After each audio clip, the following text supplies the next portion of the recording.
This audiobook meditations is brought to you by Audiobooks Anywhere. For more audiobooks like this, you can check out our YouTube channel. Book 1. From my grandfather Varus I learned good morals and the government of my temper. From the reputation and remembrance of my father, modesty and a manly character. From my mother, piety and beneficence, and abstinence, not only from evil deeds, but even from evil thoughts, and further, simplicity in my way of living, far removed from the habits of the rich. From my great-grandfather, not to have frequented public schools, and to have had good teachers at home, and to know that on such things a man should spend liberally. From my governor, to be neither of the green nor of the blue party at the games in the circus, nor a partisan either of the Parmilarius or the Scutarius at the gladiators' fights. From him too I learned endurance of labor, and to want little, and to work with my own hands, and not to meddle with other people's affairs, and not to be ready to listen to slander. From Diognetus, not to busy myself about trifling things, and not to give credit to what was said by miracle workers and jugglers about incantations and the driving away of demons and such things, and not to breed quails for fighting, nor to give myself up passionately to such things, and to endure freedom of speech, and to have become intimate with philosophy, and to have been a hearer, first of Bacchius, then of Tandasis and Marcianus, and to have written dialogues in my youth, and to have desired a plank bed and skin, and whatever else of the kind belongs to the Grecian discipline. From Rusticus I received the impression that my character required improvement and discipline, and from him I learned not to be led astray to sophistic emulation, nor to writing on speculative matters, nor to delivering little hortatory orations, nor to showing myself off as a man who practices much discipline, or does benevolent acts in order to make a display, and to abstain from rhetoric, and poetry, and fine writing, and not to walk about in the house in my outdoor dress, nor to do other things of the kind, and to write my letters with simplicity, like the letter which Rusticus wrote from Sinuessa to my mother, and with respect to those who have offended me by words, or done me wrong, to be easily disposed to be pacified and reconciled, as soon as they have shown a readiness to be reconciled, and to read carefully, and not to be satisfied with a superficial understanding of a book, nor hastily to give my assent to those who talk overmuch. And I am indebted to him for being acquainted with the discourses of Epictetus, which he communicated to me out of his own collection. From Apollonius I learned freedom of will and undeviating steadiness of purpose, and to look to nothing else, not even for a moment, except to reason, and to be always the same, in sharp pains on the occasion of the loss of a child, and in long illness, and to see clearly in a living example that the same man can be both most resolute and yielding, and not peevish in giving his instruction, and to have had before my eyes a man who clearly considered his experience and his skill in expounding philosophical principles as the smallest of his merits, and from him I learned how to receive from friends what are esteemed favors, without being either humbled by them or letting them pass unnoticed. From Sextus, a benevolent disposition, and the example of a family governed in a fatherly manner, and the idea of living conformably to nature, and gravity without affectation, and to look carefully after the interests of friends, and to tolerate ignorant persons, and those who form opinions without consideration. He had the power of readily accommodating himself to all, so that intercourse with him was more agreeable than any flattery, and at the same time he was most highly venerated by those who associated with him, and he had the faculty both of discovering and ordering, in an intelligent and methodical way, the principles necessary for life, and he never showed anger or any other passion, but was entirely free from passion, and also most affectionate, and he could express approbation without noisy display, and he possessed much knowledge without ostentation. From Alexander the grammarian, to refrain from fault-finding, and not in a reproachful way to chide those who uttered any barbarous or solecistic or strange-sounding expression, but dexterously to introduce the very expression which ought to have been used, and in the way of answer or giving confirmation, or joining in an inquiry about the thing itself, not about the word, or by some other fit suggestion. From Fronto I learned to observe what envy, and duplicity, and hypocrisy are in a tyrant, and that generally those among us who are called patricians are rather deficient in paternal affection. From Alexander the Platonic, not frequently nor without necessity to say to any one, or to write in a letter, that I have no leisure, nor continually to excuse the neglect of duties required by our relation to those with whom we live, by alleging urgent occupations. From Catullus, not to be indifferent when a friend finds fault, even if he should find fault without reason, but to try to restore him to his usual disposition, and to be ready to speak well of teachers, as it is reported of Domitius and Athenodotus, and to love my children truly. From my brother Severus, to love my kin, and to love truth, and to love justice, and through him I learned to know Thrasea, Helvidius, Cato, Dion, Brutus, and from him I received the idea of a polity in which there is the same law for all, a polity administered with regard to equal rights and equal freedom of speech, and the idea of a kingly government which respects most of all the freedom of the governed. I learned from him also consistency and undeviating steadiness in my regard for philosophy, and a disposition to do good, and to give to others readily, and to cherish good hopes, and to believe that I am loved by my friends, and in him I observed no concealment of his opinions with respect to those whom he condemned, and that his friends had no need to conjecture what he wished or did not wish, but it was quite plain. From Maximus I learned self-government, and not to be led aside by anything, and cheerfulness in all circumstances, as well as in illness, and a just admixture in the moral character of sweetness and dignity, and to do what was set before me without complaining. I observed that everybody believed, that he thought as he spoke, and that in all that he did he never had any bad intention, and he never showed amazement and surprise, and was never in a hurry, and never put off doing a thing, nor was perplexed nor dejected, nor did he ever laugh to disguise his vexation, nor, on the other hand, was he ever passionate or suspicious. He was accustomed to do acts of beneficence, and was ready to forgive, and was free from all falsehood, and he presented the appearance of a man who could not be diverted from right rather than of a man who had been improved. I observed, too, that no man could ever think that he was despised by Maximus, or ever venture to think himself a better man. He had also the art of being humorous in an agreeable way. In my father I observed mildness of temper, and unchangeable resolution in the things which he had determined after due deliberation, and no vainglory in those things which men call honours, and a love of labour and perseverance, and a readiness to listen to those who had anything to propose for the common weal, and undeviating firmness in giving to every man according to his deserts, and a knowledge derived from experience of the occasions for vigorous action and for remission.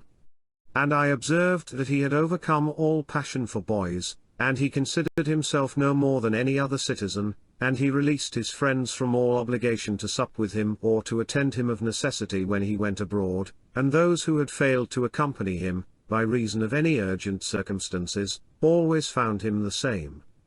I observed too his habit of careful inquiry in all matters of deliberation, and his persistency, and that he never stopped his investigation through being satisfied with appearances which first present themselves, and that his disposition was to keep his friends, and not to be soon tired of them, nor yet to be extravagant in his affection, and to be satisfied on all occasions, and cheerful, and to foresee things a long way off, and to provide for the smallest without display, and to check immediately popular applause and all flattery, and to be ever watchful over the things which were necessary for the administration of the empire, and to be a good manager of the expenditure, and patiently to endure the blame which he got for such conduct, and he was neither superstitious with respect to the gods, nor did he court men by gifts or by trying to please them, or by flattering the populace, but he showed sobriety in all things and firmness, and never any mean thoughts or action, nor love of novelty. And the things which conduce in any way to the commodity of life, and of which fortune gives an abundant supply, he used without arrogance and without excusing himself, so that when he had them, he enjoyed them without affectation, and when he had them not, he did not want them. No one could ever say of him that he was either a sophist or a home-bred flippant slave or a pedant, but every one acknowledged him to be a man ripe, perfect, above flattery, able to manage his own and other men's affairs. Besides this, he honored those who were true philosophers, and he did not reproach those who pretended to be philosophers, nor yet was he easily led by them. He was also easy in conversation, and he made himself agreeable without any offensive affectation. He took a reasonable care of his body's health, not as one who was greatly attached to life, nor out of regard to personal appearance, nor yet in a careless way, but so that, through his own attention, he very seldom stood in need of the physician's art or of medicine or external applications. He was most ready to give way without envy to those who possessed any particular faculty, such as that of eloquence or knowledge of the law or of morals, or of anything else, and he gave them his help, that each might enjoy reputation according to his deserts, and he always acted conformably to the institutions of his country, without showing any affectation of doing so. Further, he was not fond of change nor unsteady, but he loved to stay in the same places, and to employ himself about the same things, and after his paroxysms of headache he came immediately fresh and vigorous to his usual occupations. His secrets were not but very few and very rare, and these only about public matters, and he showed prudence and economy in the exhibition of the public spectacles and the construction of public buildings, his donations to the people, and in such things, for he was a man who looked to what ought to be done, not to the reputation which is got by a man's acts. He did not take the bath at unseasonable hours, he was not fond of building houses, nor curious about what he ate, nor about the texture and color of his clothes, nor about the beauty of his slaves. His dress came from Laurium, his villa on the coast, and from Lanuvium generally. We know how he behaved to the toll collector at Tusculum who asked his pardon, and such was all his behavior. There was in him nothing harsh, nor implacable, nor violent, nor, as one may say, anything carried to the sweating point, but he examined all things severally, as if he had abundance of time, and without confusion, in an orderly way, vigorously and consistently. And that might be applied to him which is recorded of Socrates, that he was able both to abstain from, and to enjoy, those things which many are too weak to abstain from, and cannot enjoy without excess. But to be strong enough both to bear the one and to be sober in the other is the mark of a man who has a perfect and invincible soul, such as he showed in the illness of Maximus. To the gods I am indebted for having good grandfathers, good parents, a good sister, good teachers, good associates, good kinsmen and friends, nearly everything good. Further, I owe it to the gods that I was not hurried into any offense against any of them, though I had a disposition which, if opportunity had offered, might have led me to do something of this kind, but, through their favor, there never was such a concurrence of circumstances as put me to the trial. Further, I am thankful to the gods that I was not longer brought up with my grandfather's concubine, and that I preserved the flower of my youth, and that I did not make proof of my virility before the proper season, but even deferred the time, that I was subjected to a ruler and a father who was able to take away all pride from me, and to bring me to the knowledge that it is possible for a man to live in a palace without wanting either guards or embroidered dresses, or torches and statues, and such like show, but that it is in such a man's power to bring himself very near to the fashion of a private person, without being for this reason either meaner in thought, or more remiss in action, with respect to the things which must be done for the public interest in a manner that befits a ruler. I thank the gods for giving me such a brother, who was able by his moral character to rouse me to vigilance over myself, and who, at the same time, pleased me by his respect and affection, that my children have not been stupid nor deformed in body, that I did not make more proficiency in rhetoric, poetry, and the other studies, in which I should perhaps have been completely engaged, if I had seen that I was making progress in them, that I made haste to place those who brought me up in the station of honor, which they seemed to desire, without putting them off with hope of my doing it some time after, because they were then still young, that I knew Apollonius, Rusticus, Maximus, that I received clear and frequent impressions about living according to nature, and what kind of a life that is, so that, so far as depended on the gods, and their gifts, and help, and inspirations, nothing hindered me from forthwith living according to nature. Though I still fall short of it through my own fault, and through not observing the admonitions of the gods, and, I may almost say, their direct instructions, that my body has held out so long in such a kind of life, that I never touched either Benedict or Theodotus, and that, after having fallen into amatory passions, I was cured, and, though I was often out of humor with Rusticus, I never did anything of which I had occasion to repent, that, though it was my mother's fate to die young.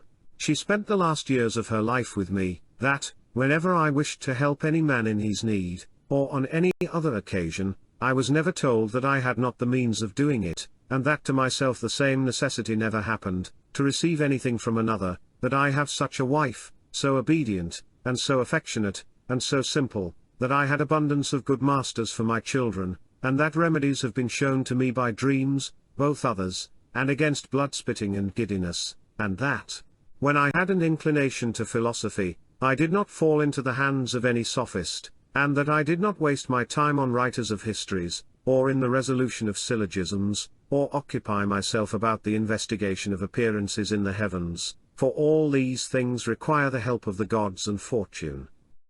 Among the Quadi at the Granua. Book 2. Begin the morning by saying to thyself, I shall meet with the busy body, the ungrateful, arrogant, deceitful, envious, unsocial.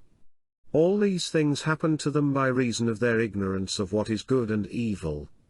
But I who have seen the nature of the good that it is beautiful, and of the bad that it is ugly, and the nature of him who does wrong, that it is akin to me, not only of the same blood or seed, but that it participates in the same intelligence and the same portion of the divinity, I can neither be injured by any of them, for no one can fix on me what is ugly, nor can I be angry with my kinsman, nor hate him, for we are made for cooperation, like feet, like hands, like eyelids, like the rows of the upper and lower teeth.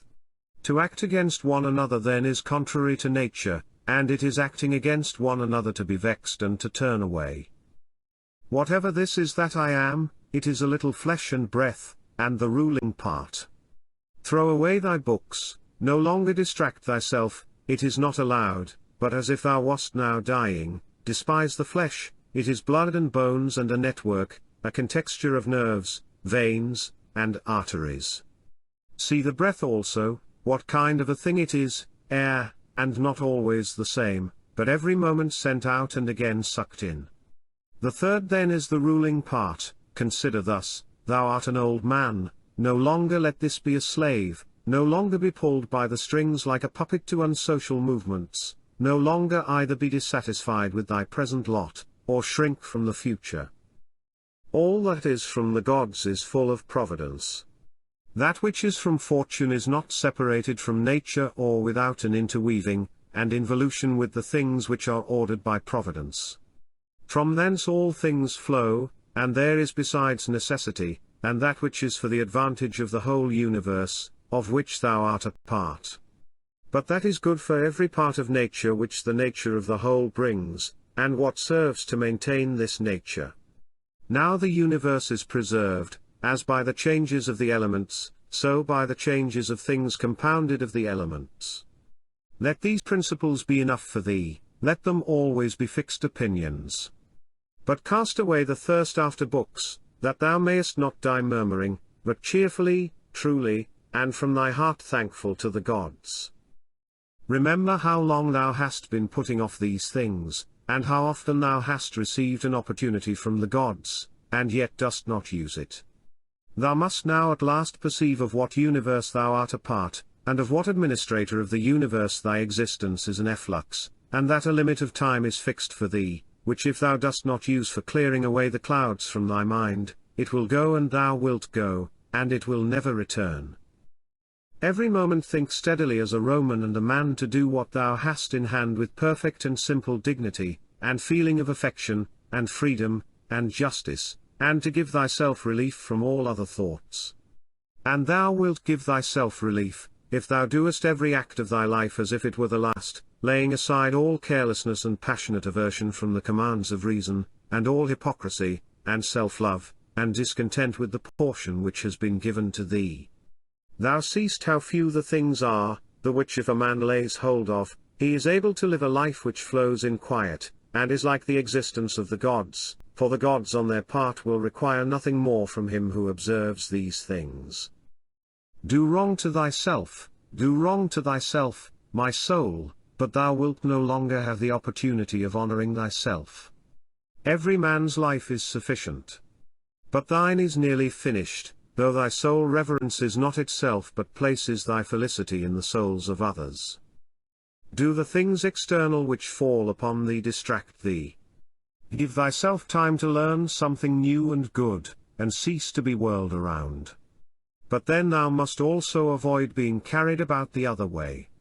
For those too are triflers who have wearied themselves in life by their activity, and yet have no object to which to direct every movement, and, in a word, all their thoughts. Through not observing what is in the mind of another, a man has seldom been seen to be unhappy, but those who do not observe the movements of their own minds must of necessity be unhappy. This thou must always bear in mind: what is the nature of the whole, and what is my nature, and how this is related to that, and what kind of a part it is of what kind of a whole, and that there is no one who hinders thee from always doing and saying the things which are according to the nature of which thou art a part. Theophrastus, in his comparison of bad acts, such a comparison as one would make in accordance with the common notions of mankind, says, like a true philosopher, that the offences which are committed through desire are more blamable than those which are committed through anger. For he who is excited by anger seems to turn away from reason with a certain pain and unconscious contraction, but he who offends through desire, being overpowered by pleasure, seems to be in a manner more intemperate and more womanish in his offences. Rightly then, and in a way worthy of philosophy, he said that the offence which is committed with pleasure is more blamable than that which is committed with pain, and on the whole the one is more like a person who has been first wronged and through pain is compelled to be angry, but the other is moved by his own impulse to do wrong, being carried towards doing something by desire. Since it is possible that thou mayest depart from life this very moment, regulate every act and thought accordingly. But to go away from among men, if there are gods, is not a thing to be afraid of, for the gods will not involve thee in evil, but if indeed they do not exist, or if they have no concern about human affairs, what is it to me to live in a universe devoid of gods or devoid of providence? But in truth they do exist, and they do care for human things, and they have put all the means in man's power to enable him not to fall into real evils. And as to the rest, if there was anything evil, they would have provided for this also, that it should be altogether in a man's power not to fall into it. Now that which does not make a man worse, how can it make a man's life worse? But neither through ignorance, nor having the knowledge, but not the power to guard against or correct these things, is it possible that the nature of the universe has overlooked them, nor is it possible that it has made so great a mistake, either through want of power or want of skill, that good and evil should happen indiscriminately to the good and the bad. But death certainly, and life, honor and dishonor, pain and pleasure, all these things equally happen to good men and bad, being things which make us neither better nor worse. Therefore they are neither good nor evil. How quickly all things disappear, in the universe the bodies themselves, but in time the remembrance of them, what is the nature of all sensible things, and particularly those which attract with the bait of pleasure or terrify by pain, or are noised abroad by vapory fame, how worthless, and contemptible, and sordid, and perishable, and dead they are, all this it is the part of the intellectual faculty to observe. To observe too who these are whose opinions and voices give reputation, what death is, and the fact that, if a man looks at it in itself, and by the abstractive power of reflection resolves into their parts all the things which present themselves to the imagination in it, he will then consider it to be nothing else than an operation of nature, and if anyone is afraid of an operation of nature, he is a child. This, however, is not only an operation of nature, but it is also a thing which conduces to the purposes of nature. To observe too how man comes near to the deity, and by what part of him, and when this part of man is so disposed. Nothing is more wretched than a man who traverses everything in around, and pries into the things beneath the earth, as the poet says, and seeks by conjecture what is in the minds of his neighbors, without perceiving that it is sufficient to attend to the demon within him, and to reverence it sincerely. And reverence of the demon consists in keeping it pure from passion and thoughtlessness, and dissatisfaction with what comes from gods and men. For the things from the gods merit veneration for their excellence, and the things from men should be dear to us by reason of kinship, and sometimes even, in a manner, they move our pity by reason of men's ignorance of good and bad, this defect being not less than that which deprives us of the power of distinguishing things that are white and black. Though thou shouldst be going to live 3,000 years, and as many times 10,000 years, still remember that no man loses any other life than this which he now lives, nor lives any other than this which he now loses. The longest and shortest are thus brought to the same. For the present is the same to all, though that which perishes is not the same, and so that which is lost appears to be a mere moment. For a man cannot lose either the past or the future, for what a man has not, how can anyone take this from him? These two things then thou must bear in mind, the one, that all things from eternity are of like forms and come round in a circle, and that it makes no difference whether a man shall see the same things during 100 years or 200, or an infinite time, and the second, that the longest liver and he who will die soonest lose just the same. For the present is the only thing of which a man can be deprived, if it is true that this is the only thing which he has, and that a man cannot lose a thing if he has it not. Remember that all is opinion. For what was said by the cynic Monimus is manifest, and manifest too is the use of what was said, if a man receives what may be got out of it as far as it is true. The soul of man does violence to itself, first of all, when it becomes an abscess and, as it were, a tumour on the universe, so far as it can. For to be vexed at anything which happens is a separation of ourselves from nature, in some part of which the natures of all other things are contained. In the next place, the soul does violence to itself when it turns away from any man, or even moves towards him with the intention of injuring, such as are the souls of those who are angry. In the third place, the soul does violence to itself when it is overpowered by pleasure or by pain. Fourthly, when it plays a part, and does or says anything insincerely and untruly.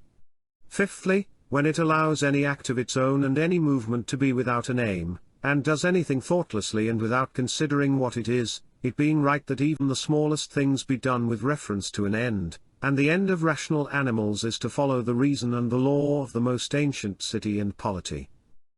Of human life the time is a point, and the substance is in a flux, and the perception dull, and the composition of the whole body subject to putrefaction, and the soul a whirl, and fortune hard to divine, and fame a thing devoid of judgment. And, to say all in a word, everything which belongs to the body is a stream, and what belongs to the soul is a dream and vapour, and life is a warfare and a stranger's sojourn, and after fame is oblivion. What then is that which is able to conduct a man? One thing and only one, philosophy. But this consists in keeping the demon within a man free from violence and unharmed, superior to pains and pleasures, doing nothing without purpose, nor yet falsely and with hypocrisy, not feeling the need of another man's doing or not doing anything, and besides accepting all that happens, and all that is allotted, as coming from thence, wherever it is, from whence he himself came, and, finally, waiting for death with a cheerful mind, as being nothing else than a dissolution of the elements of which every living being is compounded. But if there is no harm to the elements themselves in each continually changing into another, why should a man have any apprehension about the change and dissolution of all the elements? For it is according to nature, and nothing is evil which is according to nature. This Incarnantum. Book 3. We ought to consider not only that our life is daily wasting away and a smaller part of it is left, but another thing also must be taken into the account, that if a man should live longer, it is quite uncertain whether the understanding will still continue sufficient for the comprehension of things, and retain the power of contemplation which strives to acquire the knowledge of the divine and the human. For if he shall begin to fall into dotage, perspiration and nutrition and imagination and appetite, and whatever else there is of the kind, will not fail, but the power of making use of ourselves, and filling up the measure of our duty, and clearly separating all appearances, and considering whether a man should now depart from life, and whatever else of the kind absolutely requires a disciplined reason, all this is already extinguished. We must make haste then, not only because we are daily nearer to death, but also because the conception of things and the understanding of them cease first. We ought to observe also that even the things which follow after the things which are produced according to nature contain something pleasing and attractive.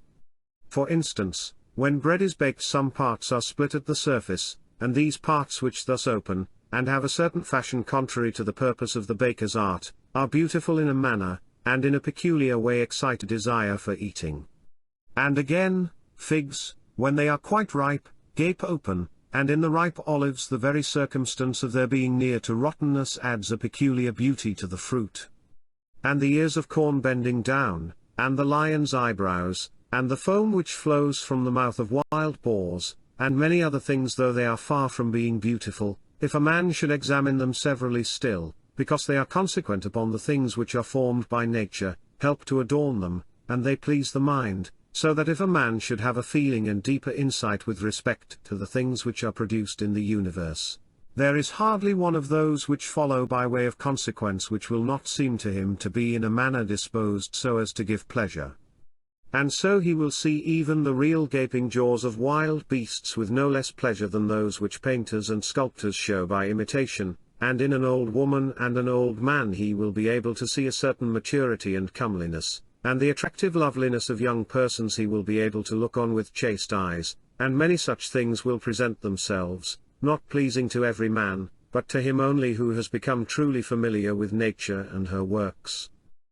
Hippocrates, after curing many diseases himself, fell sick and died. The Chaldei foretold the deaths of many, and then fate caught them too. Alexander, and Pompeius, and Caesar, after so often completely destroying whole cities, and in battle cutting to pieces many 10,000s of cavalry and infantry, themselves too at last departed from life. Heraclitus, after so many speculations on the conflagration of the universe, was filled with water internally and died smeared all over with mud. And lice destroyed Democritus, and other lice killed Socrates. What means all this? Thou hast embarked, thou hast made the voyage, thou art come to shore, get out. If indeed to another life, there is no want of gods, not even there. But if to a state without sensation, thou wilt cease to be held by pains and pleasures, and to be a slave to the vessel, which is as much inferior as that which serves it is superior, for the one is intelligence and deity, the other is earth and corruption. Do not waste the remainder of thy life in thoughts about others, when thou dost not refer thy thoughts to some object of common utility.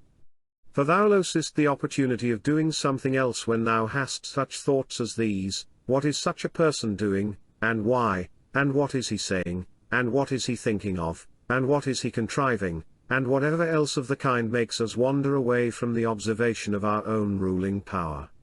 We ought then to check in the series of our thoughts everything that is without a purpose and useless, but most of all the over-curious feeling and the malignant, and a man should use himself to think of those things only about which if one should suddenly ask, "What hast thou now in thy thoughts?" with perfect openness thou mightest immediately answer, this or that, so that from thy words it should be plain that everything in thee is simple and benevolent, and such as befits a social animal, and one that cares not for thoughts about pleasure or sensual enjoyments at all, nor has any rivalry or envy and suspicion, or anything else for which thou wouldst blush if thou shouldst say that thou hadst it in thy mind. For the man who is such and no longer delays being among the number of the best, is like a priest and minister of the gods, using too the deity which is planted within him, which makes the man uncontaminated by pleasure, unharmed by any pain, untouched by any insult, feeling no wrong, a fighter in the noblest fight, one who cannot be overpowered by any passion, dyed deep with justice, accepting with all his soul everything which happens and is assigned to him as his portion, and not often, nor yet without great necessity and for the general interest, imagining what another says or does, or thinks. For it is only what belongs to himself that he makes the matter for his activity, and he constantly thinks of that which is allotted to himself out of the sum total of things, and he makes his own acts fair, and he is persuaded that his own portion is good. For the lot which is assigned to each man is carried along with him and carries him along with it. And he remembers also that every rational animal is his kinsman, and that to care for all men is according to man's nature, and a man should hold on to the opinion not of all, but but of those only who confessedly live according to nature. But as to those who live not so, he always bears in mind what kind of men they are both at home and from home, both by night and by day, and what they are, and with what men they live an impure life. Accordingly, he does not value at all the praise which comes from such men, since they are not even satisfied with themselves. Labor not unwillingly, nor without regard to the common interest, nor without due consideration, nor with distraction, nor let studied ornament set off thy thoughts, and be not either a man of many words, or busy about too many things. And further, let the deity which is in thee be the guardian of a living being, manly and of ripe age, and engaged in matter political, and a Roman, and a ruler, who has taken his post like a man waiting for the signal which summons him from life, and ready to go, having need neither of oath nor of any man's testimony. Be cheerful also, and seek not external help nor the tranquillity which others give. A man then must stand erect, not be kept erect by others. If thou findest in human life anything better than justice, truth, temperance, fortitude, and, in a word, anything better than thy own mind's self-satisfaction in the things which it enables thee to do according to right reason, and in the condition that is assigned to thee without thy own choice, if, I say, thou seest anything better than this, turn to it with all thy soul, and enjoy that which thou hast found to be the best. But if nothing appears to be better than the deity which is planted in thee, which has subjected to itself all thy appetites, and carefully examines all the impressions, and, as Socrates said, has detached itself from the persuasions of sense, and has submitted itself to the gods, and cares for mankind, if thou findest everything else smaller and of less value than this, give place to nothing else, for if thou dost once diverge and incline to it, thou wilt no longer without distraction be able to give the preference to that good thing which is thy proper possession and thy own, for it is not right that anything of any other kind, such as praise from the many, or power, or enjoyment of pleasure, should come into competition with that which is rationally and politically or practically good. All these things, even though they may seem to adapt themselves to the better things in a small degree, obtain the superiority all at once, and carry us away. But do thou, I say, simply and freely choose the better, and hold to it, but that which is useful is the better. Well then, if it is useful to thee as a rational being, keep to it, but if it is only useful to thee as an animal, say so, and maintain thy judgment without arrogance, only take care that thou makest the inquiry by a sure method. Never value anything as profitable to thyself which shall compel thee to break thy promise, to lose thy self-respect, to hate any man, to suspect, to curse, to act the hypocrite, to desire anything which needs walls and curtains, for he who has preferred to everything intelligence and demon, and the worship of its excellence, acts no tragic part, does not groan, will not need either solitude or much company, and, what is chief of all, he will live without either pursuing or flying from death. But whether for a longer or a shorter time he shall have the soul enclosed in the body, he cares not at all, for even if he must depart immediately, he will go as readily as if he were going to do anything else which can be done with decency and order, taking care of this only all through life, that his thoughts turn not away from anything which belongs to an intelligent animal, and a member of a civil community. In the mind of one who is chastened and purified thou wilt find no corrupt matter, nor impurity, nor any sore skinned over. Nor is his life incomplete when fate overtakes him, as one may say of an actor who leaves the stage before ending and finishing the play. Besides, there is in him nothing servile, nor affected, nor too closely bound to other things, nor yet detached from other things, nothing worthy of blame, nothing which seeks a hiding place. Reverence the faculty which produces opinion. On this faculty it entirely depends whether there shall exist in thy ruling part any opinion inconsistent with nature and the constitution of the rational animal. And this faculty promises freedom from hasty judgment, and friendship towards men, and obedience to the gods. Throwing away then all things, hold to these only which are few, and besides bear in mind that every man lives only this present time, which is an indivisible point, and that all the rest of his life is either past or it is uncertain. Short then is the time which every man lives, and small the nook of the earth where he lives, and short too the longest posthumous fame, and even this only continued by a succession of poor human beings, who will very soon die, and who know not even themselves, much less him who died long ago.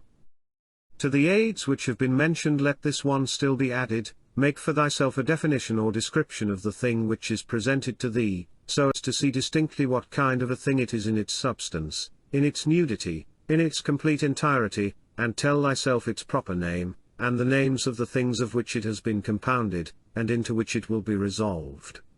For nothing is so productive of elevation of mind as to be able to examine methodically and truly every object which is presented to thee in life, and always to look at things so as to see at the same time what kind of universe this is, and what kind of use everything performs in it, and what value everything has with reference to the whole, and what with reference to man, who is a citizen of the highest city, of which all other cities are like families, what each thing is, and of what it is composed.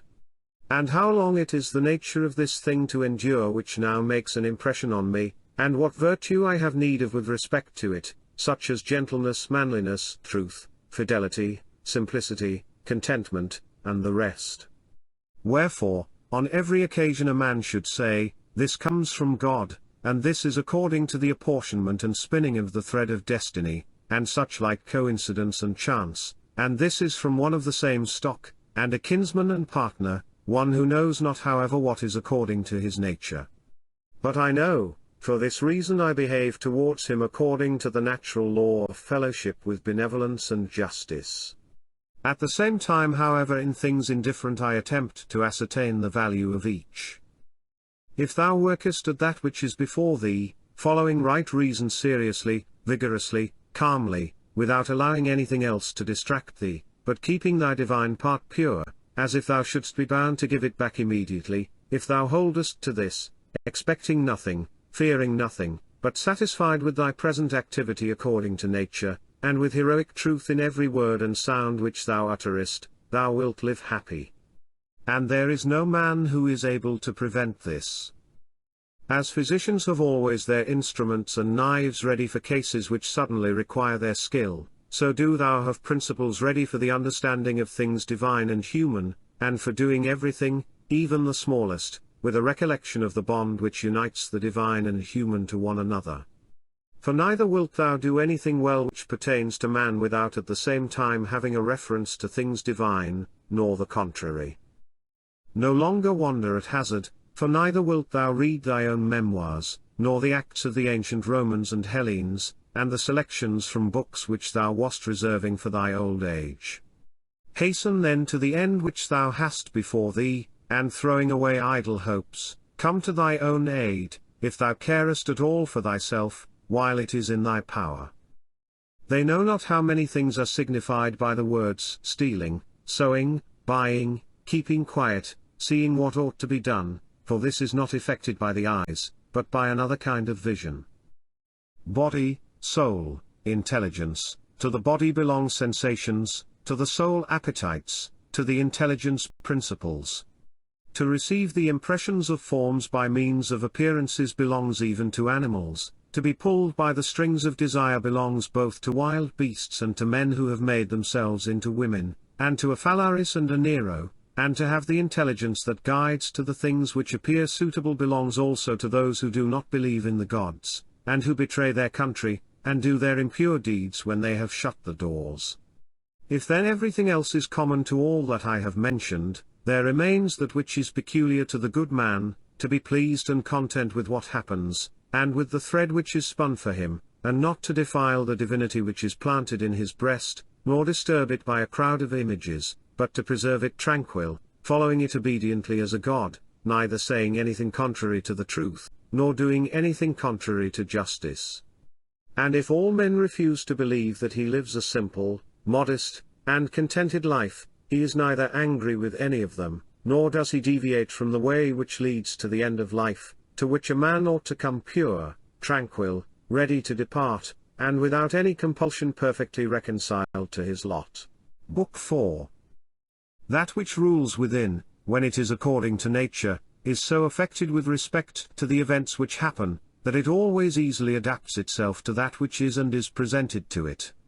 For it requires no definite material, but it moves towards its purpose, under certain conditions however, and it makes a material for itself out of that which opposes it, as fire lays hold of what falls into it, by which a small light would have been extinguished, but when the fire is strong, it soon appropriates to itself the matter which is heaped on it, and consumes it, and rises higher by means of this very material.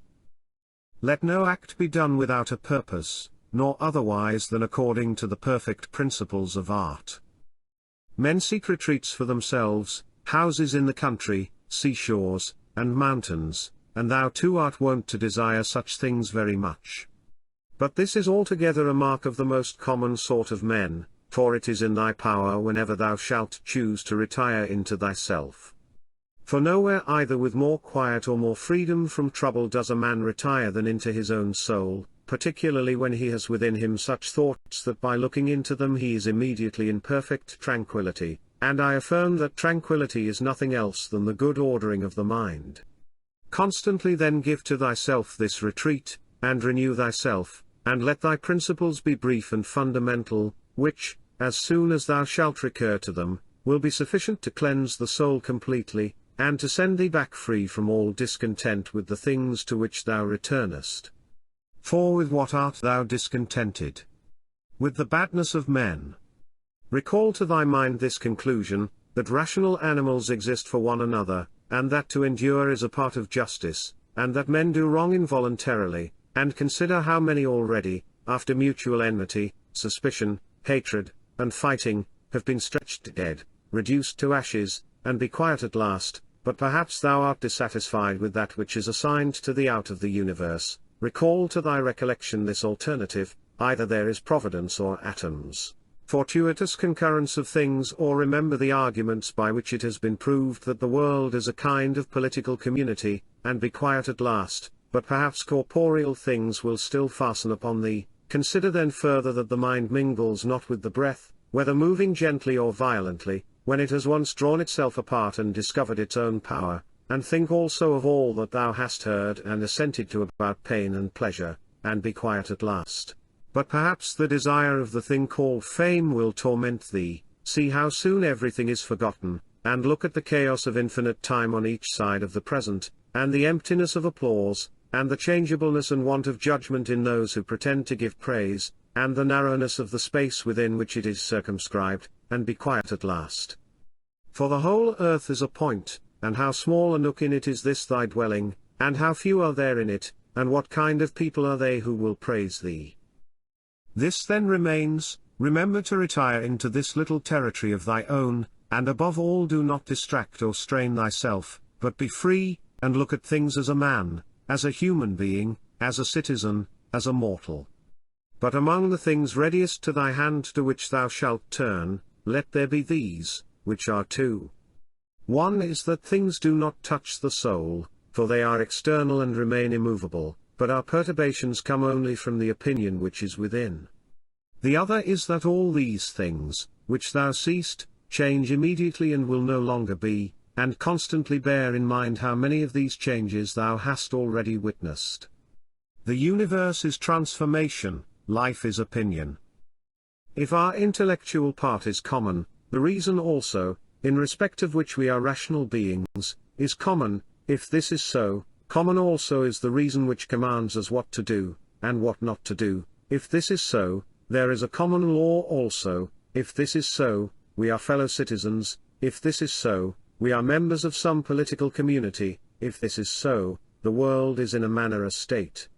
For of what other common political community will any one say that the whole human race are members? And from thence, from this common political community comes also our very intellectual faculty and reasoning faculty and our capacity for law, or whence do they come?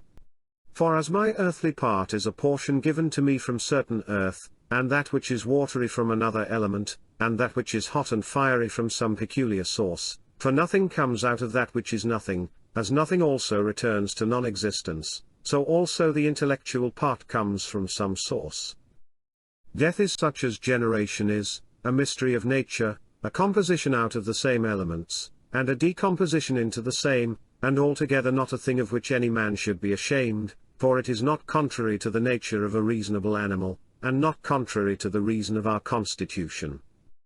It is natural that these things should be done by such persons, it is a matter of necessity, and if a man will not have it so, he will not allow the fig tree to have juice. But by all means bear this in mind, that within a very short time both thou and he will be dead, and soon not even your names will be left behind. Take away thy opinion, and then there is taken away the complaint, I have been harmed. Take away the complaint, I have been harmed, and the harm is taken away. That which does not make a man worse than he was, also does not make his life worse, nor does it harm him either from without or from within. The nature of that which is universally useful has been compelled to do this. Consider that everything which happens, happens justly, and if thou observest carefully, thou wilt find it to be so. I do not say only with respect to the continuity of the series of things, but with respect to what is just, and as if it were done by one who assigns to each thing its value. Observe then as thou hast begun, and whatever thou doest, do it in conjunction with this, the being good, and in the sense in which a man is properly understood to be good. Keep to this in every action. Do not have such an opinion of things as he has who does thee wrong, or such as he wishes thee to have, but look at them as they are in truth. A man should always have these two rules in readiness, the one, to do only whatever the reason of the ruling and legislating faculty may suggest for the use of men, the other, to change thy opinion, if there is any one at hand who sets thee right and moves thee from any opinion. But this change of opinion must proceed only from a certain persuasion, as of what is just or of common advantage, and the like, not because it appears pleasant or brings reputation. Hast thou reason? I have, why then dost not thou use it? For if this does its own work, what else dost thou wish? Thou hast existed as a part. Thou shalt disappear in that which produced thee, but rather thou shalt be received back into its seminal principle by transmutation. Many grains of frankincense on the same altar, one falls before, another falls after, but it makes no difference. Within 10 days thou wilt seem a god to those to whom thou art now a beast and an ape, if thou wilt return to thy principles and the worship of reason. Do not act as if thou wert going to live 10,000 years. Death hangs over thee. While thou livest, while it is in thy power, be good. How much trouble he avoids who does not look to see what his neighbor says or does or thinks, but only to what he does himself, that it may be just and pure, or as Agathon says, look not round at the depraved morals of others, but run straight along the line without deviating from it. He who has a vehement desire for posthumous fame does not consider that every one of those who remember him will himself also die very soon, then again also they who have succeeded them, until the whole remembrance shall have been extinguished as it is transmitted through men who foolishly admire and perish. But suppose that those who will remember are even immortal, and that the remembrance will be immortal, what then is this to thee? And I say not what is it to the dead, but what is it to the living? What is praise except indeed so far as it has a certain utility? For thou now rejectest unseasonably the gift of nature, clinging to something else. Everything which is in any way beautiful is beautiful in itself, and terminates in itself, not having praise as part of itself. Neither worse then nor better is a thing made by being praised. I affirm this also of the things which are called beautiful by the vulgar, for example, material things and works of art.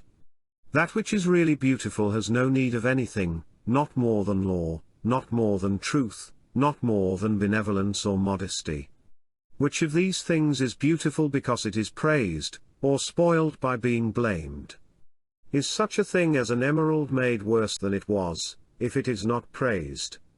Or gold, ivory, purple, a lyre, a little knife, a flower, a shrub? If souls continue to exist, how does the air contain them from eternity? But how does the earth contain the bodies of those who have been buried from time so remote? For as here the mutation of these bodies after a certain continuance, whatever it may be, and their dissolution make room for other dead bodies, so the souls which are removed into the air after subsisting for some time are transmuted and diffused, and assume a fiery nature by being received into the seminal intelligence of the universe, and in this way make room for the fresh souls which come to dwell there. And this is the answer which a man might give on the hypothesis of souls continuing to exist. But we must not only think of the number of bodies which are thus buried, but also of the number of animals which are daily eaten by us and the other animals. For what a number is consumed, and thus in a manner buried in the bodies of those who feed on them. And nevertheless this earth receives them by reason of the changes of these bodies into blood, and the transformations into the aerial or the fiery element. What is the investigation into the truth in this matter? The division into that which is material and that which is the cause of form, the formal. Do not be whirled about, but in every movement have respect to justice, and on the occasion of every impression maintain the faculty of comprehension or understanding. Everything harmonizes with me, which is harmonious to thee, O universe. Nothing for me is too early nor too late, which is in due time for thee. Everything is fruit to me which thy seasons bring, O nature, from thee are all things, in thee are all things, to thee all things return. The poet says, dear city of sea crops, and wilt not thou say, dear city of Zeus? Occupy thyself with few things, says the philosopher, if thou wouldst be tranquil, but consider if it would not be better to say, do what is necessary, and whatever the reason of the animal which is naturally social requires, and as it requires. For this brings not only the tranquility which comes from doing well, but also that which comes from doing few things. For the greatest part of what we say and do being unnecessary, if a man takes this away, he will have more leisure and less uneasiness. Accordingly on every occasion a man should ask himself, is this one of the unnecessary things? Now a man should take away not only unnecessary acts, but also unnecessary thoughts, for thus superfluous acts will not follow after. Try how the life of the good man suits thee, the life of him who is satisfied with his portion out of the whole, and satisfied with his own just acts and benevolent disposition. Hast thou seen those things? Look also at these. Do not disturb thyself. Make thyself all simplicity. Does anyone do wrong? It is to himself that he does the wrong. Has anything happened to thee? Well, out of the universe from the beginning everything which happens has been apportioned and spun out to thee. In a word, thy life is short. Thou must turn to profit the present by the aid of reason and justice. Be sober in thy relaxation. Either it is a well-arranged universe or a chaos huddled together, but still a universe. But can a certain order subsist in thee, and disorder in the all? And this too when all things are so separated and diffused and sympathetic. A black character, a womanish character, a stubborn character, bestial, childish, animal, stupid, counterfeit, scurrilous, fraudulent, tyrannical. If he is a stranger to the universe who does not know what is in it, no less is he a stranger who does not know what is going on in it.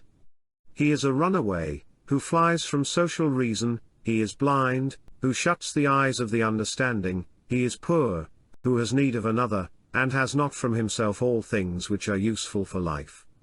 He is an abscess on the universe who withdraws and separates himself from the reason of our common nature through being displeased with the things which happen, for the same nature produces this, and has produced thee too. He is a piece rent asunder from the state, who tears his own soul from that of reasonable animals, which is one. The one is a philosopher without a tunic, and the other without a book. Here is another half naked, bread I have not, he says, and I abide by reason, and I do not get the means of living out of my learning, and I abide by my reason.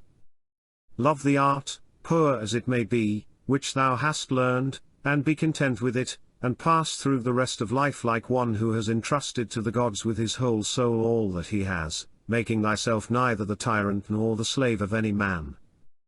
Consider, for example, the times of Vespasian. Thou wilt see all these things, people marrying, bringing up children, sick, dying, warring, feasting, trafficking, cultivating the ground, flattering, obstinately arrogant, suspecting, plotting, wishing for some to die, grumbling about the present, loving, heaping up treasure, desiring counselship, kingly power. Well then, that life of these people no longer exists at all. Again, remove to the times of Trajan. Again, all is the same. Their life too is gone.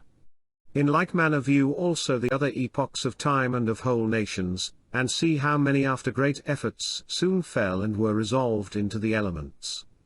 But chiefly thou shouldst think of those whom thou hast thyself known distracting themselves about idle things, neglecting to do what was in accordance with their proper constitution, and to hold firmly to this and to be content with it. And herein it is necessary to remember that the attention given to everything has its proper value and proportion.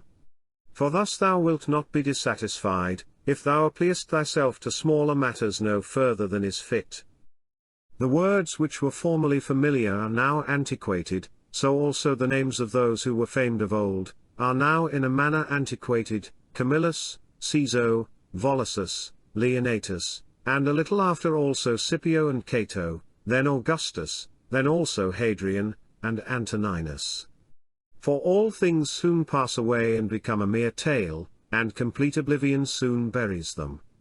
And I say this of those who have shone in a wondrous way. For the rest, as soon as they have breathed out their breath, they are gone, and no man speaks of them. And, to conclude the matter, what is even an eternal remembrance? A mere nothing. What then is that about which we ought to employ our serious pains? This one thing, thoughts just, and acts social, and words which never lie, and a disposition which gladly accepts all that happens, as necessary, as usual, as flowing from a principle and source of the same kind. Willingly give thyself up to Clotho, one of the Fates, allowing her to spin thy thread into whatever things she pleases. Everything is only for a day, both that which remembers and that which is remembered. Observe constantly that all things take place by change, and accustom thyself to consider that the nature of the universe loves nothing so much as to change the things which are and to make new things like them. For everything that exists is in a manner the seed of that which will be. But thou art thinking only of seeds which are cast into the earth or into a womb, but this is a very vulgar notion. Thou wilt soon die, and thou art not yet simple, not free from perturbations, nor without suspicion of being hurt by external things, nor kindly disposed towards all, nor dost thou yet place wisdom only in acting justly. Examine men's ruling principles, even those of the wise, what kind of things they avoid, and what kind they pursue. What is evil to thee does not subsist in the ruling principle of another, nor yet in any turning and mutation of thy corporeal covering. Where is it then? It is in that part of thee in which subsists the power of forming opinions about evils. Let this power then not form such opinions, and all is well. And if that which is nearest to it, the poor body, is burnt, filled with matter and rottenness, nevertheless let the part which forms opinions about these things be quiet, that is, let it judge that nothing is either bad or good which can happen equally to the bad man and the good. For that which happens equally to him who lives contrary to nature and to him who lives according to nature, is neither according to nature nor contrary to nature. Constantly regard the universe as one living being, having one substance and one soul, and observe how all things have reference to one perception, the perception of this one living being, and how all things act with one movement, and how all things are the cooperating causes of all things which exist. Observe too the continuous spinning of the thread and the contexture of the web. Thou art a little soul bearing about a corpse, as Epictetus used to say. It is no evil for things to undergo change, and no good for things to subsist in consequence of change. Time is like a river made up of the events which happen, and a violent stream, for as soon as a thing has been seen, it is carried away, and another comes in its place, and this will be carried away too. Everything which happens is as familiar and well known as the rose in spring and the fruit in summer, for such is disease, and death, and calumny, and treachery, and whatever else delights fools or vexes them.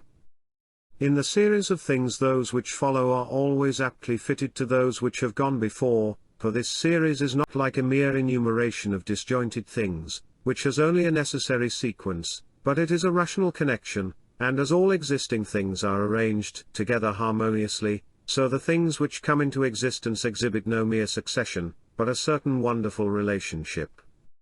Always remember the saying of Heraclitus, that the death of earth is to become water, and the death of water is to become air, and the death of air is to become fire, and reversely.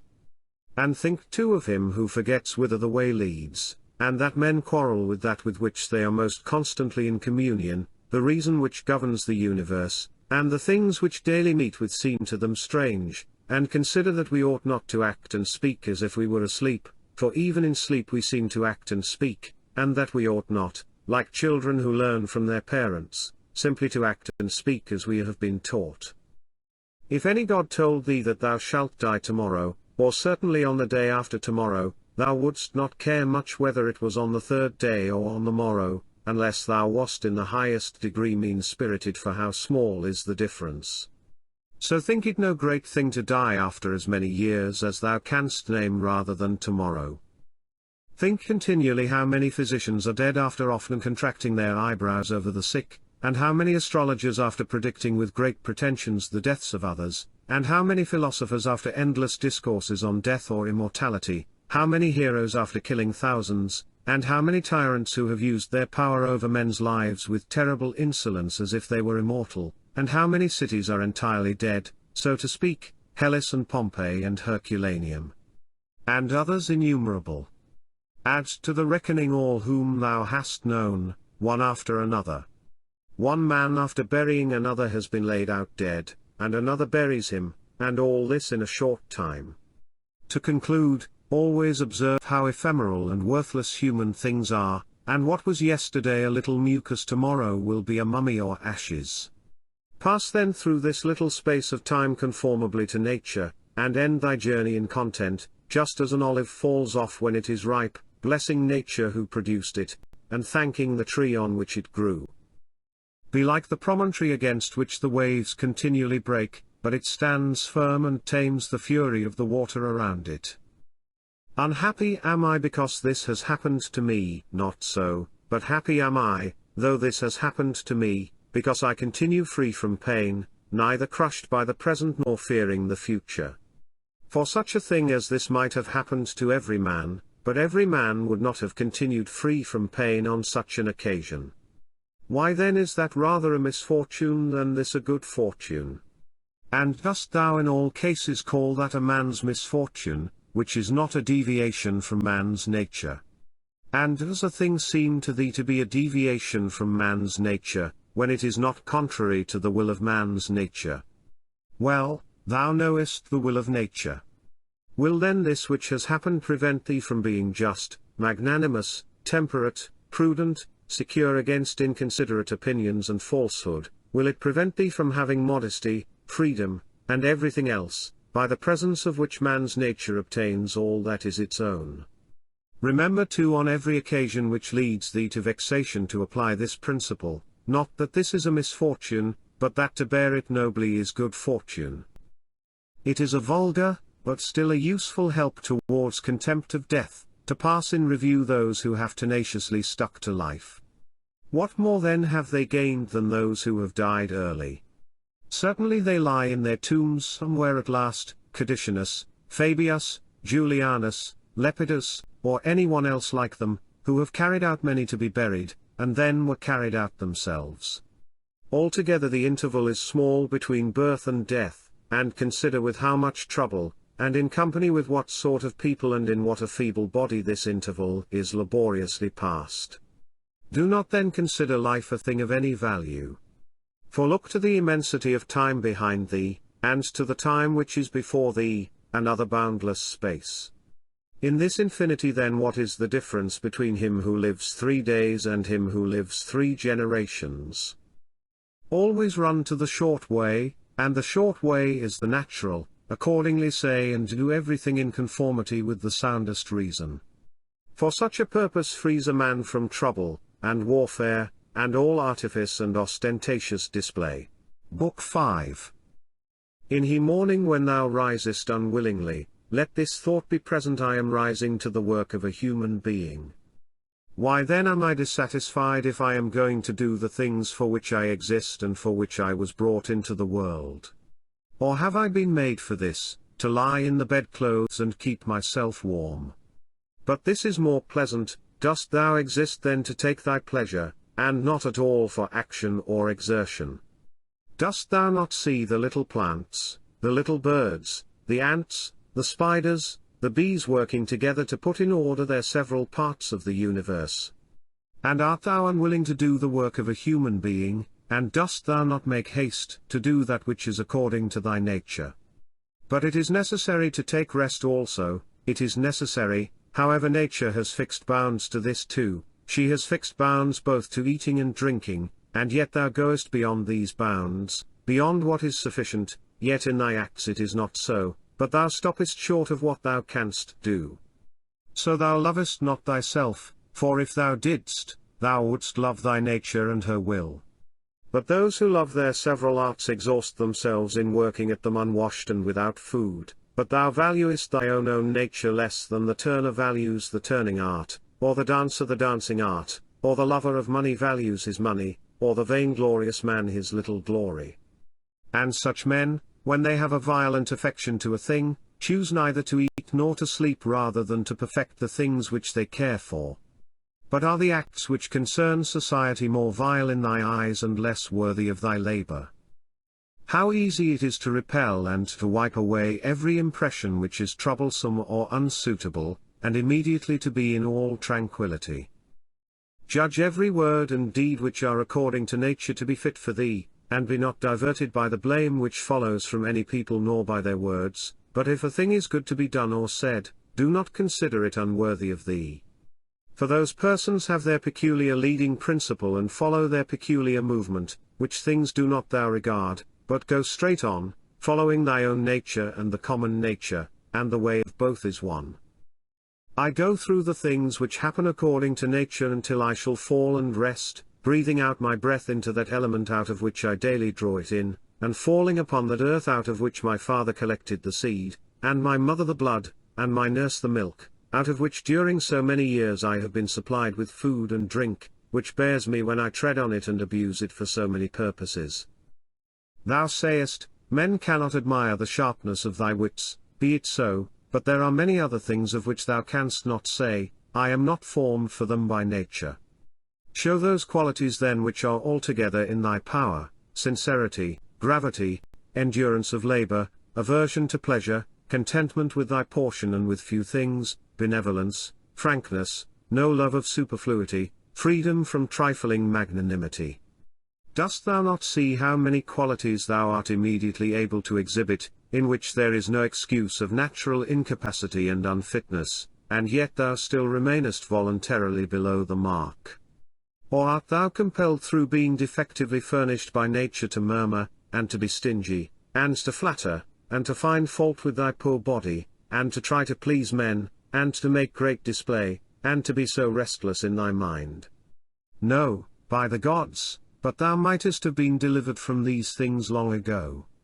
Only if in truth thou canst be charged with being rather slow and dull of comprehension, thou must exert thyself about this also, not neglecting it nor yet taking pleasure in thy dullness. One man, when he has done a service to another, is ready to set it down to his account as a favor conferred. Another is not ready to do this, but still in his own mind he thinks of the man as his debtor, and he knows what he has done. A third in a manner does not even know what he has done, but he is like a vine which has produced grapes, and seeks for nothing more after it has once produced its proper fruit. As a horse when he has run, a dog when he has tracked the game, a bee when it has made the honey, so a man when he has done a good act, does not call out for others to come and see, but he goes on to another act. As a vine goes on to produce again the grapes in season, must a man then be one of these, who in a manner act thus without observing it? Yes, but this very thing is necessary, the observation of what a man is doing, for, it may be said, it is characteristic of the social animal to perceive that he is working in a social manner, and indeed to wish that his social partner also should perceive it. It is true what thou sayest, but thou dost not rightly understand what is now said, and for this reason thou wilt become one of those of whom I spoke before, for even they are misled by a certain show of reason. But if thou wilt choose to understand the meaning of what is said, do not fear that for this reason thou wilt omit any social act.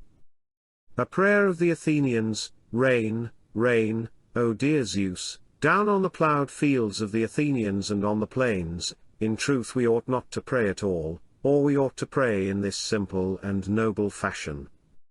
Just as we must understand when it is said, that Aesculapius prescribed to this man horse exercise or bathing in cold water or going without shoes, so we must understand it when it is said, that the nature of the universe prescribed to this man disease or mutilation or loss or anything else of the kind.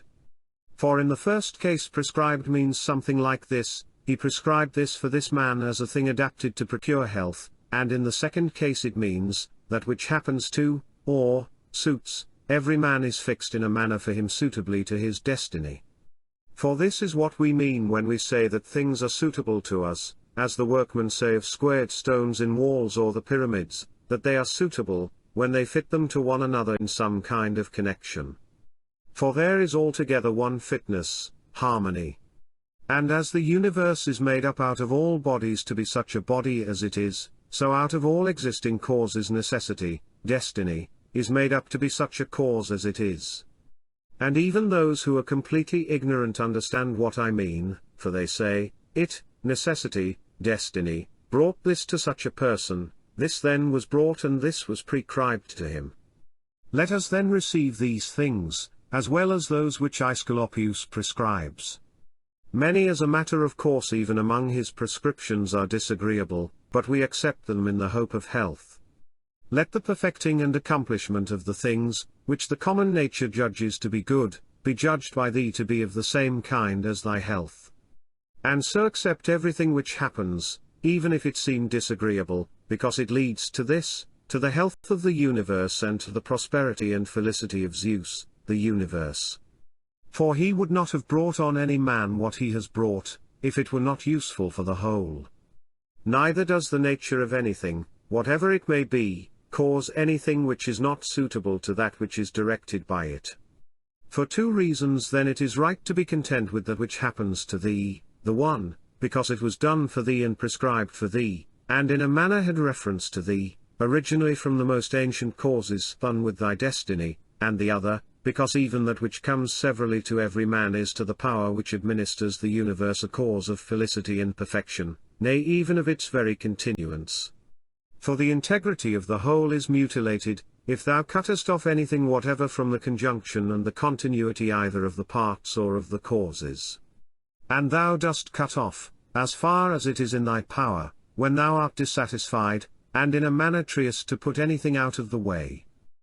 Be not disgusted, nor discouraged, nor dissatisfied, if thou dost not succeed in doing everything according to right principles, but when thou hast failed, return back again, and be content if the greater part of what thou doest is consistent with man's nature, and love this to which thou returnest, and do not return to philosophy as if she were a master, but act like those who have sore eyes and apply a bit of sponge and egg, or as another applies a plaster, or drenching with water. For thus thou wilt not fail to obey reason, and thou wilt repose in it. And remember that philosophy requires only the things which thy nature requires, but thou wouldst have something else which is not according to nature. It may be objected, why what is more agreeable than this which I am doing? But is not this the very reason why pleasure deceives us? And consider if magnanimity, freedom, simplicity, equanimity, piety, are not more agreeable. For what is more agreeable than wisdom itself, when thou thinkest of the security and the happy course of all things which depend on the faculty of understanding and knowledge? Things are in such a kind of envelopment that they have seemed to philosophers, not a few nor those common philosophers, altogether unintelligible, nay even to the Stoics themselves they seem difficult to understand. And all our assent is changeable, for where is the man who never changes? Carry thy thoughts then to the objects themselves, and consider how short-lived they are and worthless, and that they may be in the possession of a filthy wretch or a whore or a robber. Then turn to the morals of those who live with thee, and it is hardly possible to endure even the most agreeable of them, to say nothing of a man being hardly able to endure himself. In such darkness then and dirt, and in so constant a flux both of substance and of time, and of motion and of things moved, what there is worth being highly prized or even an object of serious pursuit, I cannot imagine. But on the contrary, it is a man's duty to comfort himself, and to wait for the natural dissolution, and not to be vexed at the delay, but to rest in these principles only: the one, that nothing will happen to me which is not conformable to the nature of the universe, and the other, that it is in my power never to act contrary to my God and demon, for there is no man who will compel me to this. About what am I now employing my own soul? On every occasion I must ask myself this question, and inquire, what have I now in this part of me which they call the ruling principle? And whose soul have I now? That of a child, or of a young man, or of a feeble woman, or of a tyrant, or of a domestic animal, or of a wild beast? What kind of things those are which appear good to the many, we may learn even from this. For if any man should conceive certain things as being really good, such as prudence, temperance, justice, fortitude, he would not, after having first conceived these, endure to listen to anything which should not be in harmony with what is really good. But if a man has first conceived as good the things which appear to the many to be good, he will listen and readily receive as very applicable that which was said by the comic writer. Thus even the many perceive the difference. For were it not so, this saying would not offend and would not be rejected in the first case, while we receive it when it is said of wealth, and of the means which further luxury and fame, as said fitly and wittily. Go on then and ask if we should value and think those things to be good, to which after their first conception in the mind the words of the comic writer might be aptly applied, that he who has them, through pure abundance, has not a place to ease himself in. I am composed of the formal and the material, and neither of them will perish into non-existence, as neither of them came into existence out of non-existence. Every part of me then will be reduced by change into some part of the universe, and that again will change into another part of the universe, and so on forever. And by consequence of such a change I too exist, and those who begot me, and so on forever in the other direction. For nothing hinders us from saying so, even if the universe is administered according to definite periods of revolution. Reason and the reasoning art, philosophy, are powers which are sufficient for themselves and for their own works. They move then from a first principle which is their own, and they make their way to the end which is proposed to them, and this is the reason why such acts are named katorthoses or right acts, which word signifies that they proceed by the right road. None of these things ought to be called a man's, which do not belong to a man, as man. They are not required of a man, nor does man's nature promise them, nor are they the means of man's nature attaining its end. Neither then does the end of man lie in these things, nor yet that which aids to the accomplishment of this end, and that which aids towards this end is that which is good. Besides, if any of these things did belong to man, it would not be right for a man to despise them and to set himself against them, nor would a man be worthy of praise who showed that he did not want these things, nor would he who stinted himself in any of them be good, if indeed these things were good. But now the more of these things a man deprives himself of, or of other things like them, or even when he is deprived of any of them, the more patiently he endures the loss, just in the same degree he is a better man. Such as are thy habitual thoughts, such also will be the character of thy mind, for the soul is dyed by the thoughts. Dye it then with a continuous series of such thoughts as these, for instance, that where a man can live, there he can also live well.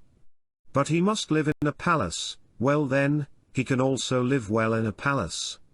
And again, consider that for whatever purpose each thing has been constituted, for this it has been constituted, and towards this it is carried, and its end is in that towards which it is carried, and where the end is, there also is the advantage and the good of each thing. Now the good for the reasonable animal is society, for that we are made for society has been shown above. Is it not plain that the inferior exist for the sake of the superior? But the things which have life are superior to those which have not life, and of those which have life the superior are those which have reason. To seek what is impossible is madness, and it is impossible that the bad should not do something of this kind. Nothing happens to any man which he is not formed by nature to bear. The same things happen to another, and either because he does not see that they have happened or because he would show a great spirit he is firm and remains unharmed. It is a shame then that ignorance and conceit should be stronger than wisdom. Things themselves touch not the soul, not in the least degree, nor have they admission to the soul, nor can they turn or move the soul, but the soul turns and moves itself alone, and whatever judgments it may think proper to make, such it makes for itself the things which present themselves to it.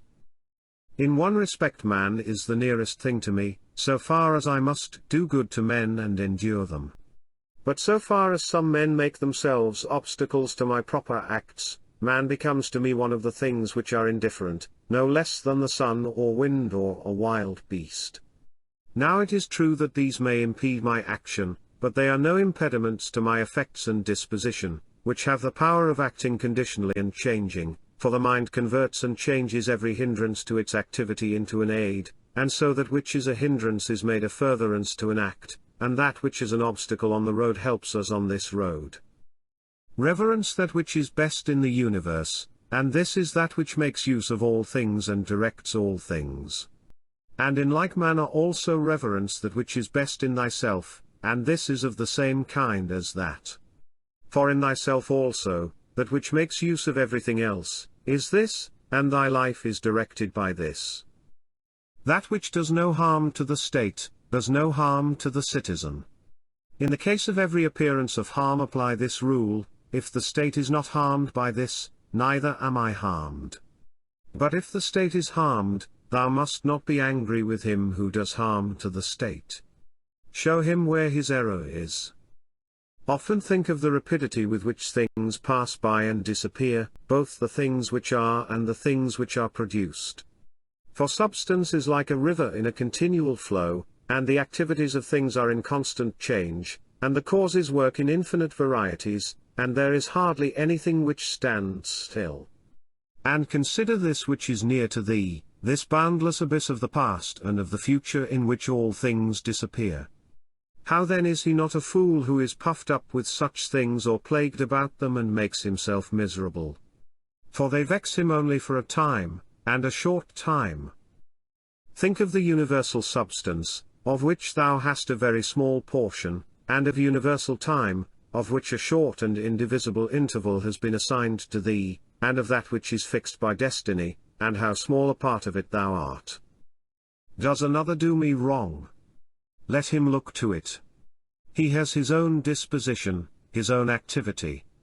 I now have what the universal nature wills me to have, and I do what my nature now wills me to do.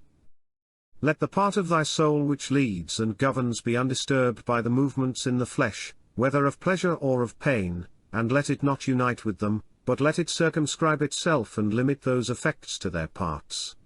But when these effects rise up to the mind by virtue of that other sympathy that naturally exists in a body which is all one, then thou must not strive to resist the sensation, for it is natural, but let not the ruling part of itself add to the sensation the opinion that it is either good or bad. Live with the gods. And he does live with the gods who constantly shows to them, his own soul is satisfied with that which is assigned to him, and that it does all that the demon wishes, which Zeus hath given to every man for his guardian and guide, a portion of himself. And this is every man's understanding and reason. Art thou angry with him whose armpits stink? Art thou angry with him whose mouth smells foul? What good will this danger do thee? He has such a mouth, he has such armpits, it is necessary that such an emanation must come from such things, but the man has reason, it will be said, and he is able, if he takes pain, to discover wherein he offends. I wish thee well of thy discovery. Well then, and thou hast reason, by thy rational faculty stir up his rational faculty, show him his error, admonish him. For if he listens, thou wilt cure him, and there is no need of anger. Neither tragic actor nor whore. As thou intendest to live when thou art gone out, so it is in thy power to live here. But if men do not permit thee, then get away out of life, yet so as if thou wert suffering no harm. The house is smoky, and I quit it. Why dost thou think that this is any trouble? But so long as nothing of the kind drives me out, I remain, am free, and no man shall hinder me from doing what I choose, and I choose to do what is according to the nature of the rational and social animal. The intelligence of the universe is social. Accordingly it has made the inferior things for the sake of the superior, and it has fitted the superior to one another. Thou seest how it has subordinated, coordinated and assigned to everything its proper portion, and has brought together into concord with one another the things which are the best. How hast thou behaved hitherto to the gods, thy parents, brethren, children, teachers, to those who looked after thy infancy, to thy friends, kinsfolk, to thy slaves? Consider if thou hast hitherto behaved to all in such a way that this may be said of thee. Never has wronged a man in deed or word. And call to recollection both how many things thou hast passed through, and how many things thou hast been able to endure, and that the history of thy life is now complete and thy service is ended, and how many beautiful things thou hast seen, and how many pleasures and pains thou hast despised, and how many things called honorable thou hast spurned, and to how many ill-minded folks thou hast shown a kind disposition. Why do unskilled and ignorant souls disturb him who has skill and knowledge? What soul then has skill and knowledge? That which knows beginning and end, and knows the reason which pervades all substance and through all time by fixed periods, revolutions, administers the universe. Soon, very soon, thou wilt be ashes, or a skeleton, and either a name or not even a name, but name is sound and echo. And the things which are much valued in life are empty and rotten and trifling, and like little dogs biting one another, and little children quarrelling, laughing, and then straightway weeping. But fidelity and modesty and justice and truth are fled up to Olympus from the widespread earth. What then is there which still detains thee here? If the objects of sense are easily changed and never stand still, and the organs of perception are dull and easily receive false impressions, and the poor soul itself is an exhalation from blood. But to have good repute amidst such a world as this is an empty thing. Why then dost thou not wait in tranquillity for thy end, whether it is extinction or removal to another state? And until that time comes, what is sufficient? Why, what else than to venerate the gods and bless them, and to do good to men, and to practice tolerance and self-restraint, but as to everything which is beyond the limits of the poor flesh and breath, to remember that this is neither thine nor in thy power. Thou canst pass thy life in an equable flow of happiness, if thou canst go by the right way, and think and act in the right way. These two things are common both to the soul of God and to the soul of man, and to the soul of every rational being, not to be hindered by another, and to hold good to consist in the disposition to justice and the practice of it, and in this to let thy desire find its termination. If this is neither my own badness, nor an effect of my own badness, and the commonweal is not injured, why am I troubled about it? And what is the harm to the commonweal? Do not be carried along inconsiderately by the appearance of things, but give help to all according to thy ability and their fitness. And if they should have sustained loss in matters which are indifferent, do not imagine this to be a damage. For it is a bad habit.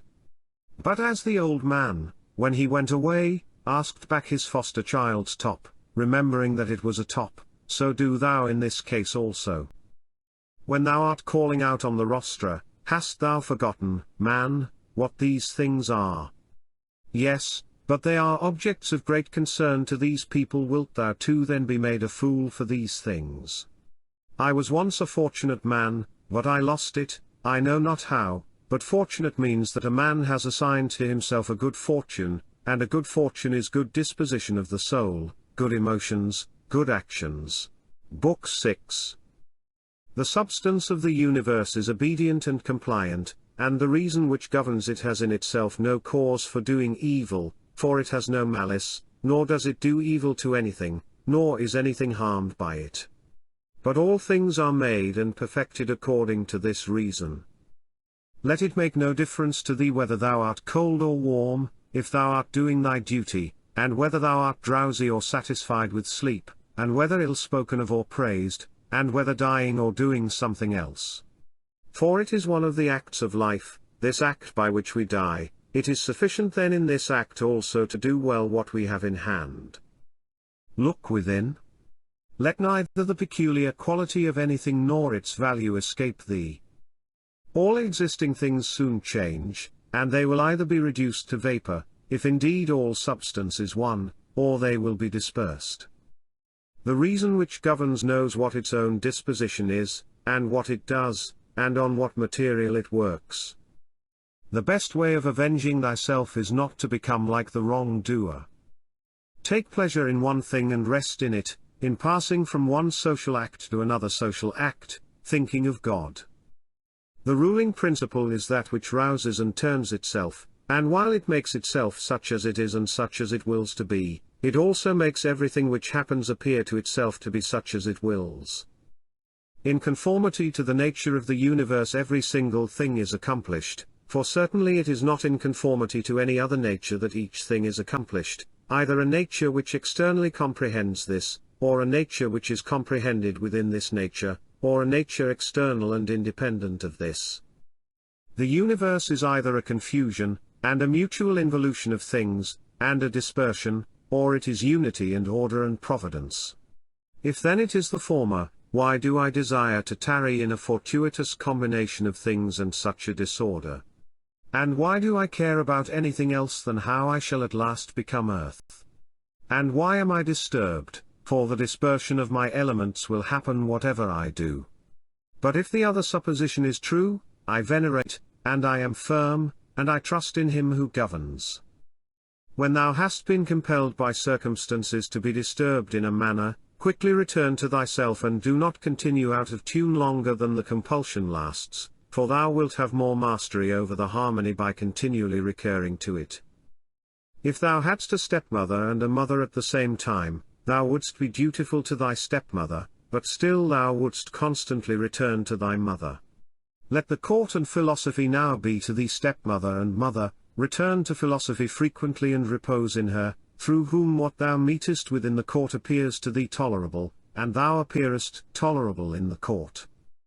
When we have meat before us and such eatables we receive the impression, that this is the dead body of a fish, and this is the dead body of a bird or of a pig, and again, that this Philanion is only a little grape juice, and this purple robe some sheep's wool dyed with the blood of a shellfish. Such then are these impressions, and they reach the things themselves and penetrate them, and so we see what kind of things they are.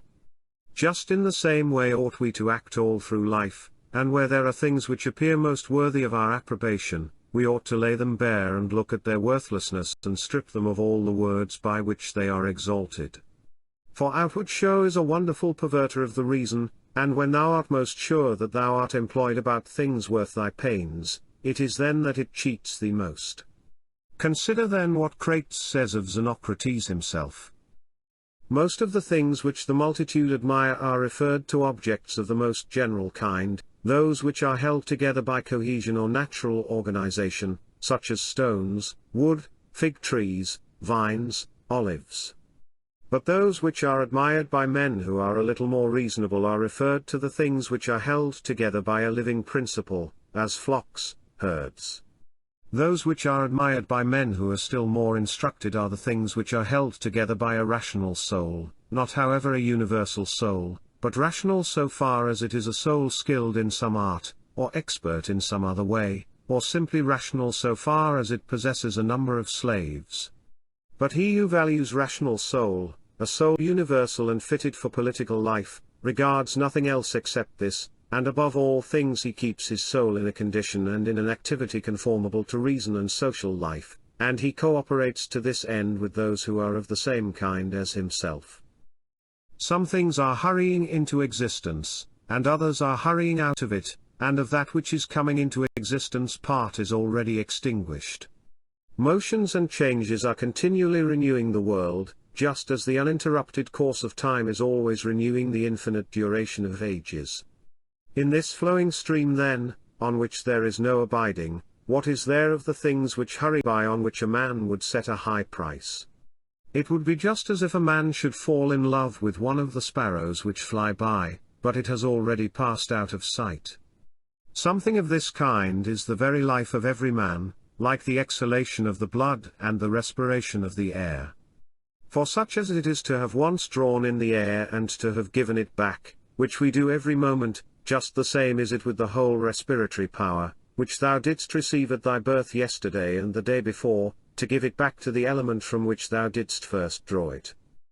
Neither is transpiration, as in plants, a thing to be valued, nor respiration, as in domesticated animals and wild beasts, nor the receiving of impressions by the appearances of things, nor being moved by desires as puppets by strings, nor assembling in herds, nor being nourished by food, for this is just like the act of separating and parting with the useless part of our food. What then is worth being valued? To be received with clapping of hands? No. Neither must we value the clapping of tongues, for the praise which comes from the many is a clapping of tongues. Suppose then that thou hast given up this worthless thing called fame, what remains that is worth valuing? This in my opinion, to move thyself and to restrain thyself in conformity to thy proper constitution, to which end both all employments and arts lead. For every art aims at this, that the thing which has been made should be adapted to the work for which it has been made, and both the vine planter who looks after the vine, and the horse breaker, and he who trains the dog, seek this end. But the education and the teaching of youth aim at something. In this then is the value of the education and the teaching. And if this is well, thou wilt not seek anything else. Wilt thou not cease to value many other things too? Then thou wilt be neither free, nor sufficient for thy own happiness, nor without passion. For of necessity thou must be envious, jealous, and suspicious of those who can take away those things, and plot against those who have that which is valued by thee. Of necessity a man must be altogether in a state of perturbation who wants any of these things, and besides, he must often find fault with the gods. But to reverence and honor thy own mind will make thee content with thyself, and in harmony with society, and in agreement with the gods, that is, praising all that they give and have ordered.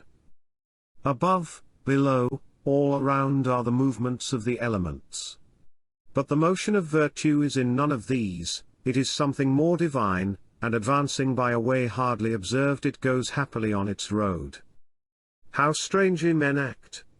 They will not praise those who are living at the same time and living with themselves, but to be themselves praised by posterity, by those whom they have never seen or ever will see, this they set much value on. But this is very much the same as if thou shouldst be grieved because those who have lived before thee did not praise thee.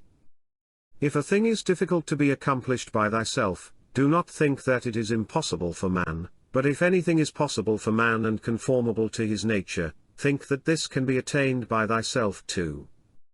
In the gymnastic exercises suppose that a man has torn thee with his nails, and by dashing against thy head has inflicted a wound. Well, we neither show any signs of vexation, nor are we offended, nor do we suspect him afterwards as a treacherous fellow, and yet we are on our guard against him, not however as an enemy, nor yet with suspicion, but we quietly get out of his way. Something like this let thy behavior be in all the other parts of life. Let us overlook many things in those who are like antagonists in the gymnasium. For it is in our power, as I said, to get out of the way, and to have no suspicion nor hatred. If any man is able to convince me and show me that I do not think or act right, I will gladly change, for I seek the truth by which no man was ever injured. But he is injured who abides in his error and ignorance. I do my duty, other things trouble me not, for they are either things without life, or things without reason, or things that have rambled and know not the way. As to the animals which have no reason and generally all things and objects, do thou, since thou hast reason and they have none, make use of them with a generous and liberal spirit. But towards human beings, as they have reason, behave in a social spirit. And on all occasions call on the gods, and do not perplex thyself about the length of time in which thou shalt do this, for even 3 hours so spent are sufficient. Alexander the Macedonian and his groom by death were brought to the same state, for either they were received among the same seminal principles of the universe, or they were alike dispersed among the atoms. Consider how many things in the same indivisible time take place in each of us, things which concern the body and things which concern the soul, and so thou wilt not wonder if many more things, or rather all things which come into existence in that which is the one and all, which we call cosmos, exist in it at the same time. If any man should propose to thee the question, how the name Antoninus is written, wouldst thou with a straining of the voice utter each letter? What then if they grow angry, wilt thou be angry too? Wilt thou not go on with composure and number every letter? Just so then in this life also remember that every duty is made up of certain parts. These it is thy duty to observe, and without being disturbed or showing anger towards those who are angry with thee to go on thy way and finish that which is set before thee. How cruel it is not to allow men to strive after the things which appear to them to be suitable to their nature and profitable. And yet in a manner thou dost not allow them to do this, when thou art vexed because they do wrong. For they are certainly moved towards things because they suppose them to be suitable to their nature and profitable to them, but it is not so. Teach them then, and show them without being angry. Death is a cessation of the impressions through the senses, and of the pulling of the strings which move the appetites, and of the discursive movements of the thoughts, and of the service to the flesh. It is a shame for the soul to be first to give way in this life, when thy body does not give way.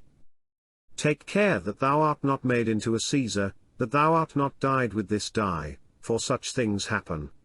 Keep thyself then simple, good, pure, serious, free from affectation, a friend of justice, a worshipper of the gods, kind, affectionate, strenuous in all proper acts. Strive to continue to be such as philosophy wished to make thee. Reverence the gods, and help men. Short is life. There is only one fruit of this terrene life, a pious disposition and social acts. Do everything as a disciple of Antoninus. Remember his constancy in every act which was conformable to reason, and his evenness in all things, and his piety, and the serenity of his countenance, and his sweetness, and his disregard of empty fame, and his efforts to understand things, and how he would never let anything pass without having first most carefully examined it and clearly understood it, and how he bore with those who blamed him unjustly without blaming them in return, how he did nothing in a hurry, and how he listened not to calumnies. And how exact an examiner of manners and actions he was, and not given to reproach people, nor timid, nor suspicious, nor a sophist, and with how little he was satisfied, such as lodging, bed, dress, food, servants, and how laborious and patient, and how he was able on account of his sparing diet to hold out to the evening, not even requiring to relieve himself by any evacuations except at the usual hour, and his firmness and uniformity in his friendships, and how he tolerated freedom of speech in those who opposed his opinions, and the pleasure that he had when any man showed him anything better, and how religious he was without superstition. Imitate all this that thou mayest have as good a conscience, when thy last hour comes, as he had. Return to thy sober senses and call thyself back, and when thou hast roused thyself from sleep and hast perceived that they were only dreams which troubled thee, now in thy waking hours look at these, the things about thee, as thou didst look at those, the dreams. I consist of a little body and a soul. Now to this little body all things are indifferent, for it is not able to perceive differences. But to the understanding those things only are indifferent, which are not the works of its own activity.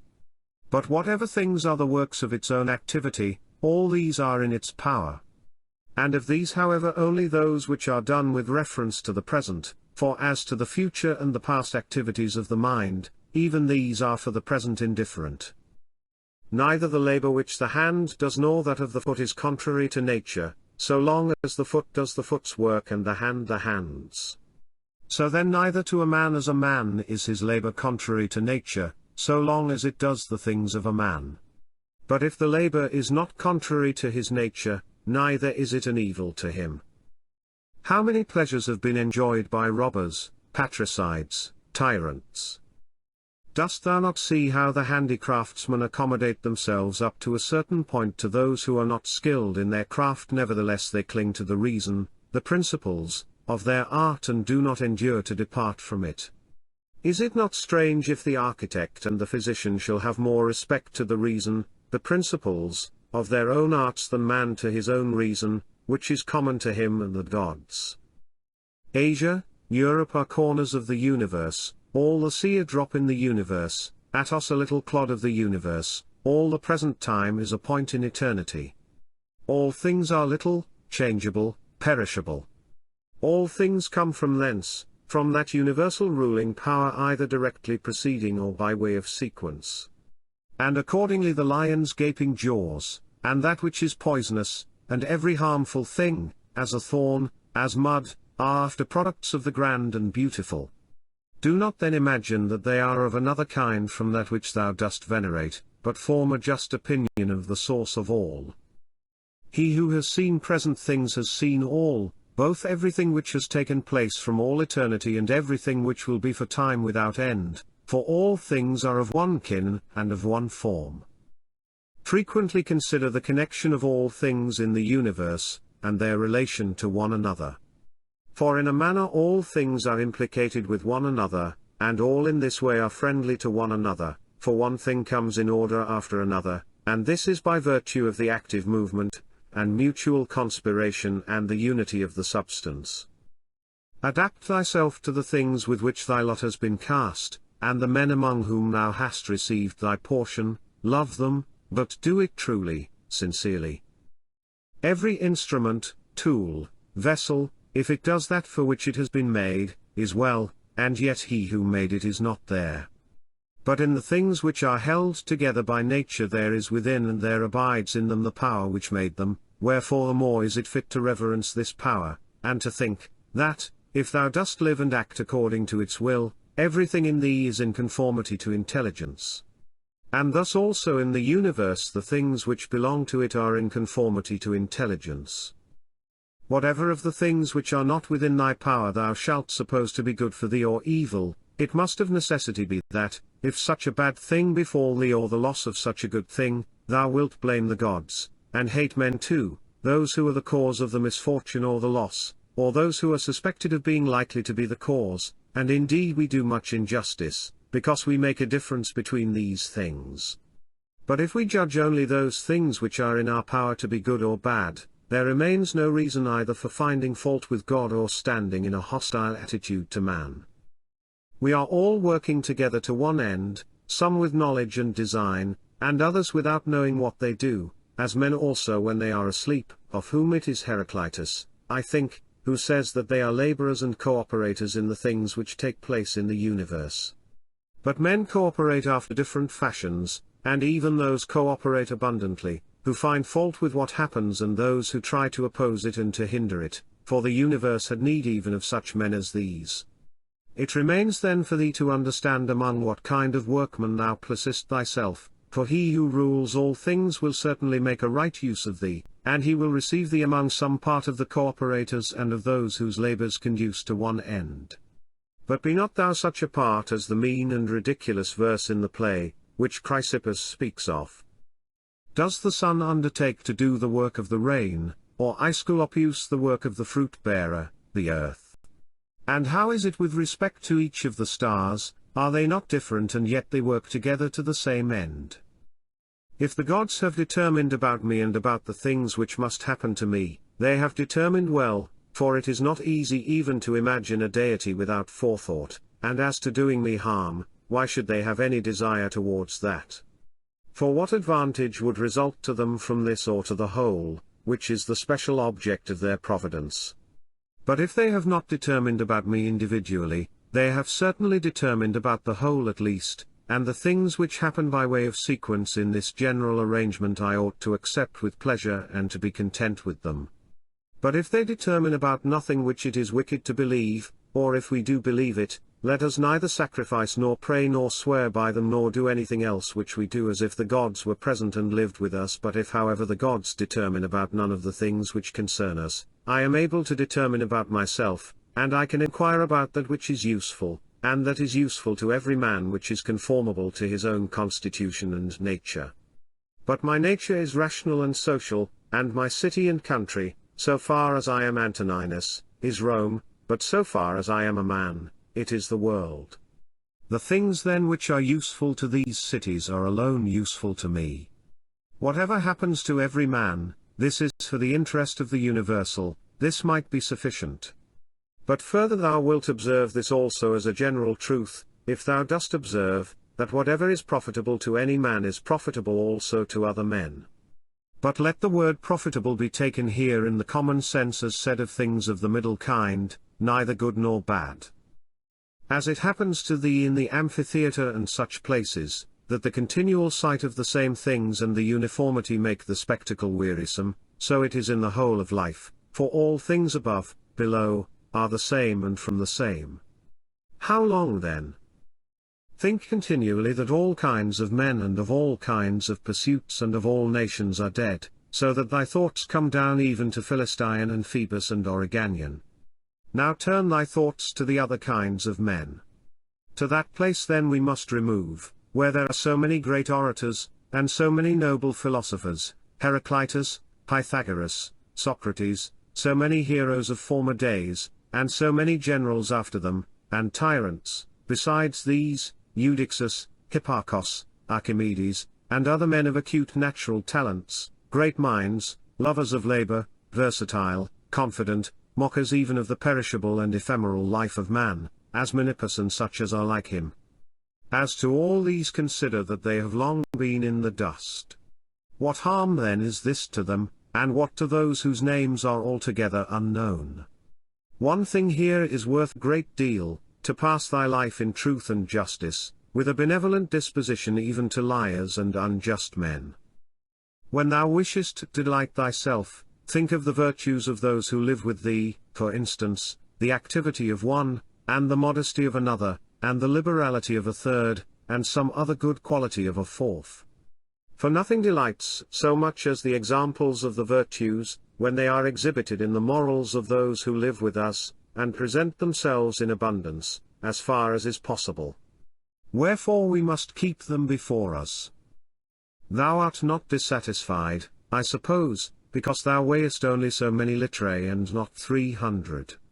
Be not dissatisfied then that thou must live only so many years and not more, for as thou art satisfied with the amount of substance which has been assigned to thee, so be content with the time.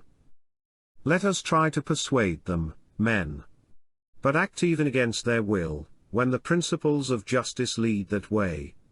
If however any man by using force, stands in thy way, betake thyself to contentment and tranquillity, and at the same time employ the hindrance towards the exercise of some other virtue, and remember that thy attempt was with a reservation, that thou didst not desire to do impossibilities. What then didst thou desire? Some such effort as this, but thou attainest thy object, if the things to which thou wast moved are accomplished. He who loves fame considers another man's activity to be his own good, and he who loves pleasure, his own sensations, but he who has understanding, considers his own acts to be his own good. It is in our power to have no opinion about a thing, and not to be disturbed in our soul, for things themselves have no natural power to form our judgments. Accustom thyself to attend carefully to what is said by another, and as much as it is possible, be in the speaker's mind. That which is not good for the swarm, neither is it good for the bee. If sailors abused the helmsman or the sick the doctor, would they listen to anybody else, or how could the helmsman secure the safety of those in the ship or the doctor the health of those whom he attends? How many together with whom I came into the world are already gone out of it? To the jaundiced honey tastes bitter, and to those bitten by mad dogs water causes fear, and to little children the ball is a fine thing. Why then am I angry? Dost thou think that a false opinion has less power than the bile in the jaundiced or the poison in him, who is bitten by a mad dog? No man will hinder thee from living according to the reason of thy own nature, nothing will happen to thee contrary to the reason of the universal nature.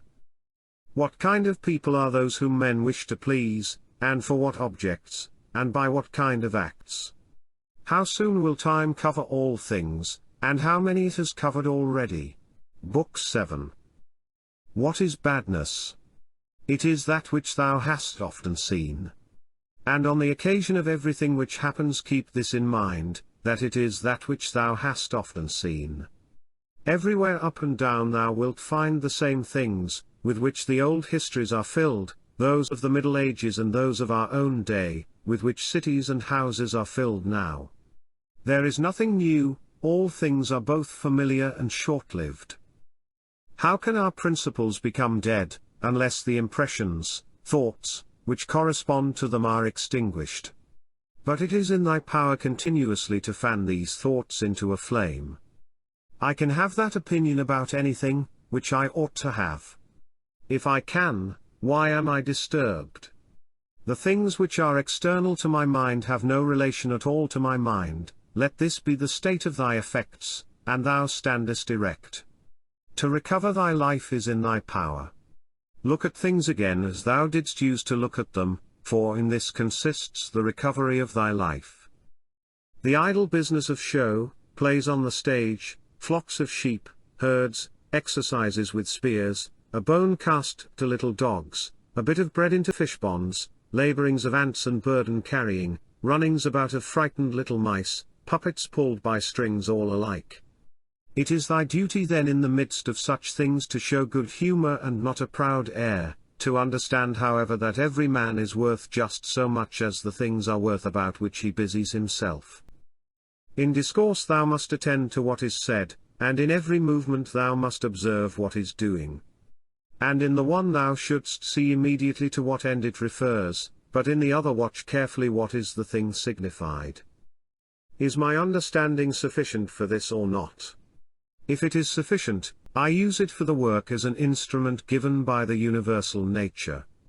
But if it is not sufficient, then either I retire from the work and give way to him who is able to do it better, unless there be some reason why I ought not to do so, or I do it as well as I can, taking to help me the man who with the aid of my ruling principle can do what is now fit, and useful for the general good. For whatsoever either by myself or with another I can do, ought to be directed to this only, to that which is useful and well suited to society. How many after being celebrated by fame have been given up to oblivion, and how many who have celebrated the fame of others have long been dead? Be not ashamed to be helped, for it is thy business to do thy duty like a soldier in the assault on a town. How then, if being lame thou canst not mount up on the battlements alone, but with the help of another it is possible? Let not future things disturb thee, for thou wilt come to them, if it shall be necessary, having with thee the same reason which now thou usest for present things. All things are implicated with one another, and the bond is holy, and there is hardly anything unconnected with any other thing. For things have been coordinated, and they combine to form the same universe, order. For there is one universe made up of all things, and one God who pervades all things, and one substance, and one law, one common reason in all intelligent animals, and one truth, if indeed there is also one perfection for all animals which are of the same stock and participate in the same reason. Everything material soon disappears in the substance of the whole, and everything formal, causal, is very soon taken back into the universal reason, and the memory of everything is very soon overwhelmed in time. To the rational animal the same act is according to nature and according to reason. Be thou erect, or be made erect. Just as it is with the members in those bodies which are united in one, so it is with rational beings which exist separate, for they have been constituted for one cooperation. And the perception of this will be more apparent to thee, if thou often sayest to thyself that I am a member, Melos, of the system of rational beings. But if, using the letter R, thou sayest that thou art apart, meros, thou dost not yet love men from thy heart, beneficence does not yet delight thee for its own sake, thou still doest it barely as a thing of propriety, and not yet as doing good to thyself. Let there fall externally what will on the parts which can feel the effects of this fall. For those parts which have felt will complain, if they choose. But I, unless I think that what has happened is an evil, am not injured. And it is in my power not to think so. Whatever anyone does or says, I must be good, just as if the gold, or the emerald, or the purple were always saying this, whatever anyone does or says, I must be emerald and keep my color. The ruling faculty does not disturb itself, I mean, does not frighten itself or cause itself pain.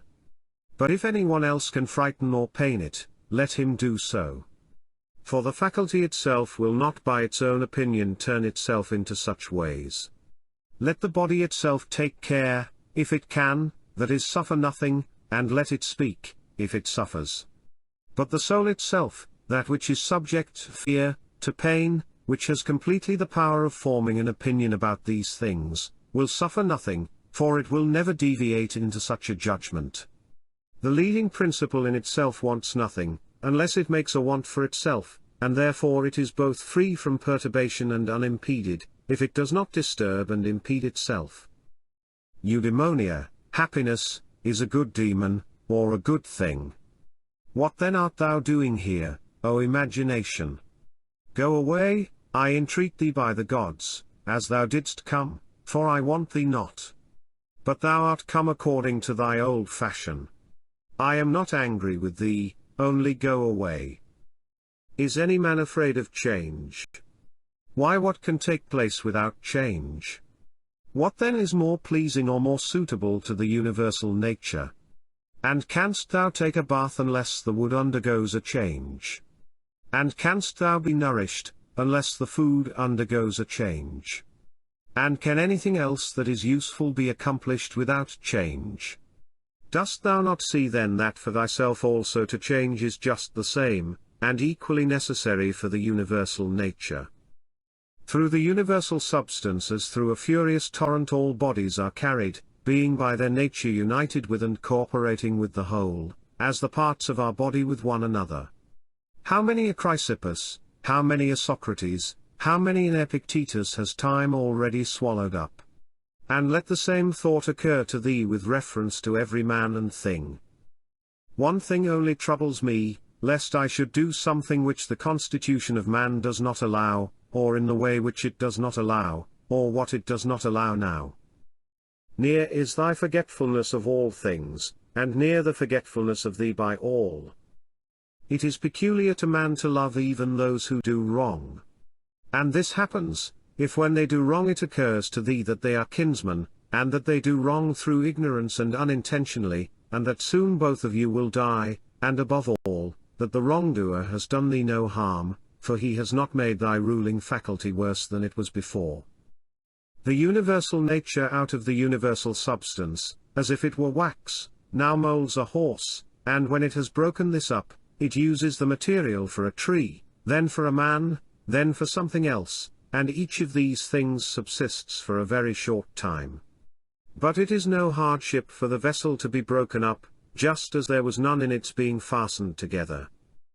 A scowling look is altogether unnatural, when it is often assumed. The result is that all comeliness dies away, and at last is so completely extinguished that it cannot be again lighted up at all. Try to conclude from this very fact that it is contrary to reason. For if even the perception of doing wrong shall depart, what reason is there for living any longer? Nature which governs the whole will soon change all things which thou seest, and out of their substance will make other things, and again other things from the substance of them, in order that the world may be ever new. When a man has done thee any wrong, immediately consider with what opinion about good or evil he has done wrong. For when thou hast seen this, thou wilt pity him, and wilt neither wonder nor be angry. For either thou thyself thinkest the same thing to be good that he does, or another thing of the same kind. It is thy duty then to pardon him. But if thou dost not think such things to be good or evil, thou wilt more readily be well disposed to him who is in error. Think not so much of what thou hast not as of what thou hast, but of the things which thou hast select the best, and then reflect how eagerly they would have been sought, if thou hadst them not. At the same time, however, take care that thou dost not through being so pleased with them accustom thyself to overvalue them, so as to be disturbed if ever thou shouldst not have them. Retire into thyself. The rational principle which rules has this nature, that it is content with itself when it does what is just, and so secures tranquility. Wipe out the imagination. Stop the pulling of the strings. Confine thyself to the present. Understand well what happens either to thee or to another. Divide and distribute every object into the causal, formal, and the material. Think of thy last hour. Let the wrong which is done by a man stay there where the wrong was done. Direct thy attention to what is said. Let thy understanding enter into the things that are doing, and the things which do them. Adorn thyself with simplicity and modesty and with indifference towards the things which lie between virtue and vice. Love mankind. Follow God. The poet says that law rules all, and it is enough to remember that law rules all. About death, whether it is a dispersion, or a resolution into atoms, or annihilation, it is either extinction or change. About pain, the pain which is intolerable carries us off, but that which lasts a long time is tolerable, and the mind maintains its own tranquility by retiring into itself, and the ruling faculty is not made worse. But the parts which are harmed by pain, let them, if they can, give their opinion about it. About fame, look at the minds of those who seek fame, observe what they are, and what kind of things they avoid, and what kind of things they pursue. And consider that as the heaps of sand piled on one another hide the former sands, so in life the events which go before are soon covered by those which come after. From Plato, the man who has an elevated mind and takes a view of all time and of all substance, dost thou suppose it possible for him to think that human life is anything great? It is not possible, he said. Such a man then will think that death also is no evil, certainly not. From Antisthenes, it is royal to do good and to be abused. It is a base thing for the countenance to be obedient and to regulate and compose itself as the mind commands, and for the mind not to be regulated and composed by itself. It is not right to vex ourselves at things, for they care naught about it. To the immortal gods and us give joy. Life must be reaped like the ripe ears of corn. One man is born, another dies. If gods care not for me and for my children, there is a reason for it. For the good is with me, and the just. No joining others in their wailing, no violent emotion. From Plato, but I would make this man a sufficient answer, which is this: thou sayest not well, if thou thinkest that a man who is good for anything at all ought to compute the hazard of life or death, and should not rather look to this only in all that he does, whether he is doing what is just or unjust, and the works of a good or a bad man. For thus it is, men of Athens, in truth, wherever a man has placed himself thinking it the best place for him, or has been placed by a commander, there in my opinion he ought to stay and to abide the hazard, taking nothing into the reckoning, either death or anything else, before the baseness of deserting his post. But, my good friend, reflect whether that which is noble and good is not something different from saving and being saved, for as to a man living such or such a time, at least one who is really a man, consider if this is not a thing to be dismissed from the thoughts, and there must be no love of life, but as to these matters a man must entrust them to the deity and believe what the women say, that no man can escape his destiny, the next inquiry being how he may best live the time that he has to live. Look round at the courses of the stars, as if thou wert going along with them, and constantly consider the changes of the elements into one another, for such thoughts purge away the filth of the terrene life. This is a fine saying of Plato, that he who is discoursing about men should look also at earthly things as if he viewed them from some higher place, should look at them in their assemblies, armies, agricultural labors, marriages, treaties, births, deaths, noise of the courts of justice, desert places, various nations of barbarians, feasts, lamentations, markets, a mixture of all things and an orderly combination of contraries. Consider the past, such great changes of political supremacies. Thou mayest foresee also the things which will be. For they will certainly be of like form, and it is not possible that they should deviate from the order of the things which take place now. Accordingly, to have contemplated human life 40 years, is the same as to have contemplated it for 10,000 years. For what more wilt thou see? That which has grown from the earth to the earth. But that which has sprung from heavenly seed, back to the heavenly realms returns. This is either a dissolution of the mutual involution of the atoms, or a similar dispersion of the unsentient elements. With food, and drinks and cunning magic arts, turning the channel's course to scape from death, the breeze which heaven has sent, we must endure, and toil without complaining. Another may be more expert in casting his opponent, but he is not more social, nor more modest, nor better disciplined to meet all that happens, nor more considerate with respect to the faults of his neighbors.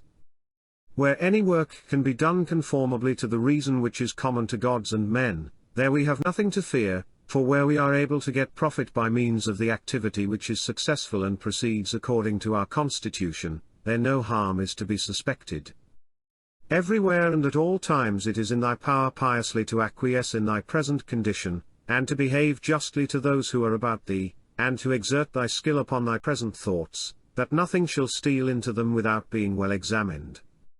Do not look around thee to discover other men's ruling principles, but look straight to this, to what nature leads thee, both the universal nature through the things which happen to thee, and thy own nature through the acts which must be done by thee. But every being ought to do that which is according to its constitution, and all other things have been constituted for the sake of rational beings, just as among irrational things the inferior for the sake of the superior, but the rational for the sake of one another. The prime principle then in man's constitution is the social. And the second is not to yield to the persuasions of the body, for it is the peculiar office of the rational and intelligent motion to circumscribe itself, and never to be overpowered either by the motion of the senses or of the appetites, for both are animal, but the intelligent motion claims superiority and does not permit itself to be overpowered by the others. And with good reason, for it is formed by nature to use all of them. The third thing in the rational constitution is freedom from error and from deception. Let then the ruling principle holding fast to these things go straight on, and it as what is its own. Consider thyself to be dead, and to have completed thy life up to the present time, and live according to nature the remainder which is allowed thee. Love that only which happens to thee and is spun with the thread of thy destiny. For what is more suitable? In everything which happens keep before thy eyes those to whom the same things happened, and how they were vexed, and treated them as strange things, and found fault with them, and now where are they? Nowhere. Why then dost thou too choose to act in the same way? And why dost thou not leave these agitations which are foreign to nature, to those who cause them and those who are moved by them? And why art thou not altogether intent upon the right way of making use of the things which happen to thee? For then thou wilt use them well, and they will be a material for thee to work on. Only attend to thyself, and resolve to be a good man in every act which thou doest, and remember. Look within. Within is the fountain of good, and it will ever bubble up, if thou wilt ever dig. The body ought to be compact, and to show no irregularity either in motion or attitude. For what the mind shows in the face by maintaining in it the expression of intelligence and propriety, that ought to be required also in the whole body. But all of these things should be observed without affectation. The art of life is more like the wrestler's art than the dancer's, in respect of this, that it should stand ready and firm to meet onsets which are sudden and unexpected. Constantly observe who those are whose approbation thou wishest to have, and what ruling principles they possess. For then thou wilt neither blame those who offend involuntarily, nor wilt thou want their approbation, if thou lookest to the sources of their opinions and appetites. Every soul, the philosopher says, is involuntarily deprived of truth, consequently in the same way it is deprived of justice and temperance and benevolence and everything of the kind. It is most necessary to bear this constantly in mind, for thus thou wilt be more gentle towards all. In every pain let this thought be present, that there is no dishonor in it, nor does it make the governing intelligence worse, for it does not damage the intelligence either so far as the intelligence is rational or so far as it is social.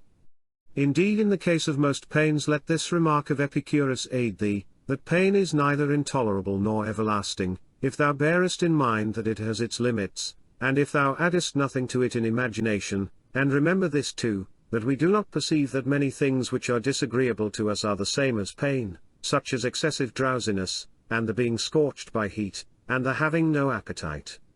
When then thou art discontented about any of these things, say to thyself, that thou art yielding to pain. Take care not to feel towards the inhuman, as they feel towards men. How do we know if Teleges was not superior in character to Socrates? For it is not enough that Socrates died a more noble death, and disputed more skillfully with the sophists, and passed the night in the cold with more endurance, and that when he was bid to arrest Leon of Salamis, he considered it more noble to refuse, and that he walked in a swaggering way in the streets, though as to this fact one may have great doubts if it was true. But we ought to inquire, what kind of a soul it was that Socrates possessed, and if he was able to be content with being just towards men and pious towards the gods, neither idly vexed on account of men's villainy, nor yet making himself a slave to any man's ignorance, nor receiving as strange anything that fell to his share out of the universal, nor enduring it as intolerable, nor allowing his understanding to sympathize with the effects of the miserable flesh. Nature has not so mingled the intelligence with the composition of the body, as not to have allowed thee the power of circumscribing thyself and of bringing under subjection to thyself all that is thy own, for it is very possible to be a divine man and to be recognized as such by no one. Always bear this in mind, and another thing too, that very little indeed is necessary for living a happy life. And because thou hast despaired of becoming a dialectician and skilled in the knowledge of nature, do not for this reason renounce the hope of being both free and modest and social and obedient to God. It is in thy power to live free from all compulsion in the greatest tranquillity of mind, even if all the world cry out against thee as much as they choose, and even if wild beasts tear in pieces the members of this needed matter which has grown around thee. For what hinders the mind in the midst of all this from maintaining itself in tranquillity and in a just judgment of all surrounding things and in a ready use of the objects which are presented to it, so that the judgment may say to the thing which falls under its observation, this thou art in substance, reality, though in men's opinion thou mayest appear to be of a different kind, and the use shall say to that which falls under the hand, thou art the thing that I was seeking. For to me that which presents itself is always a material for virtue both rational and political, and in a word, for the exercise of art, which belongs to man or God. For everything which happens has a relationship either to God or man, and is neither new nor difficult to handle, but usual and apt matter to work on. The perfection of moral character consists in this, in passing every day as the last, and in being neither violently excited nor torpid nor playing the hypocrite. The gods who are immortal are not vexed because during so long a time they must tolerate continually men such as they are and so many of them bad, and besides this, they also take care of them in all ways. But thou, who art destined to end so soon, art thou wearied of enduring the bad, and this too when thou art one of them?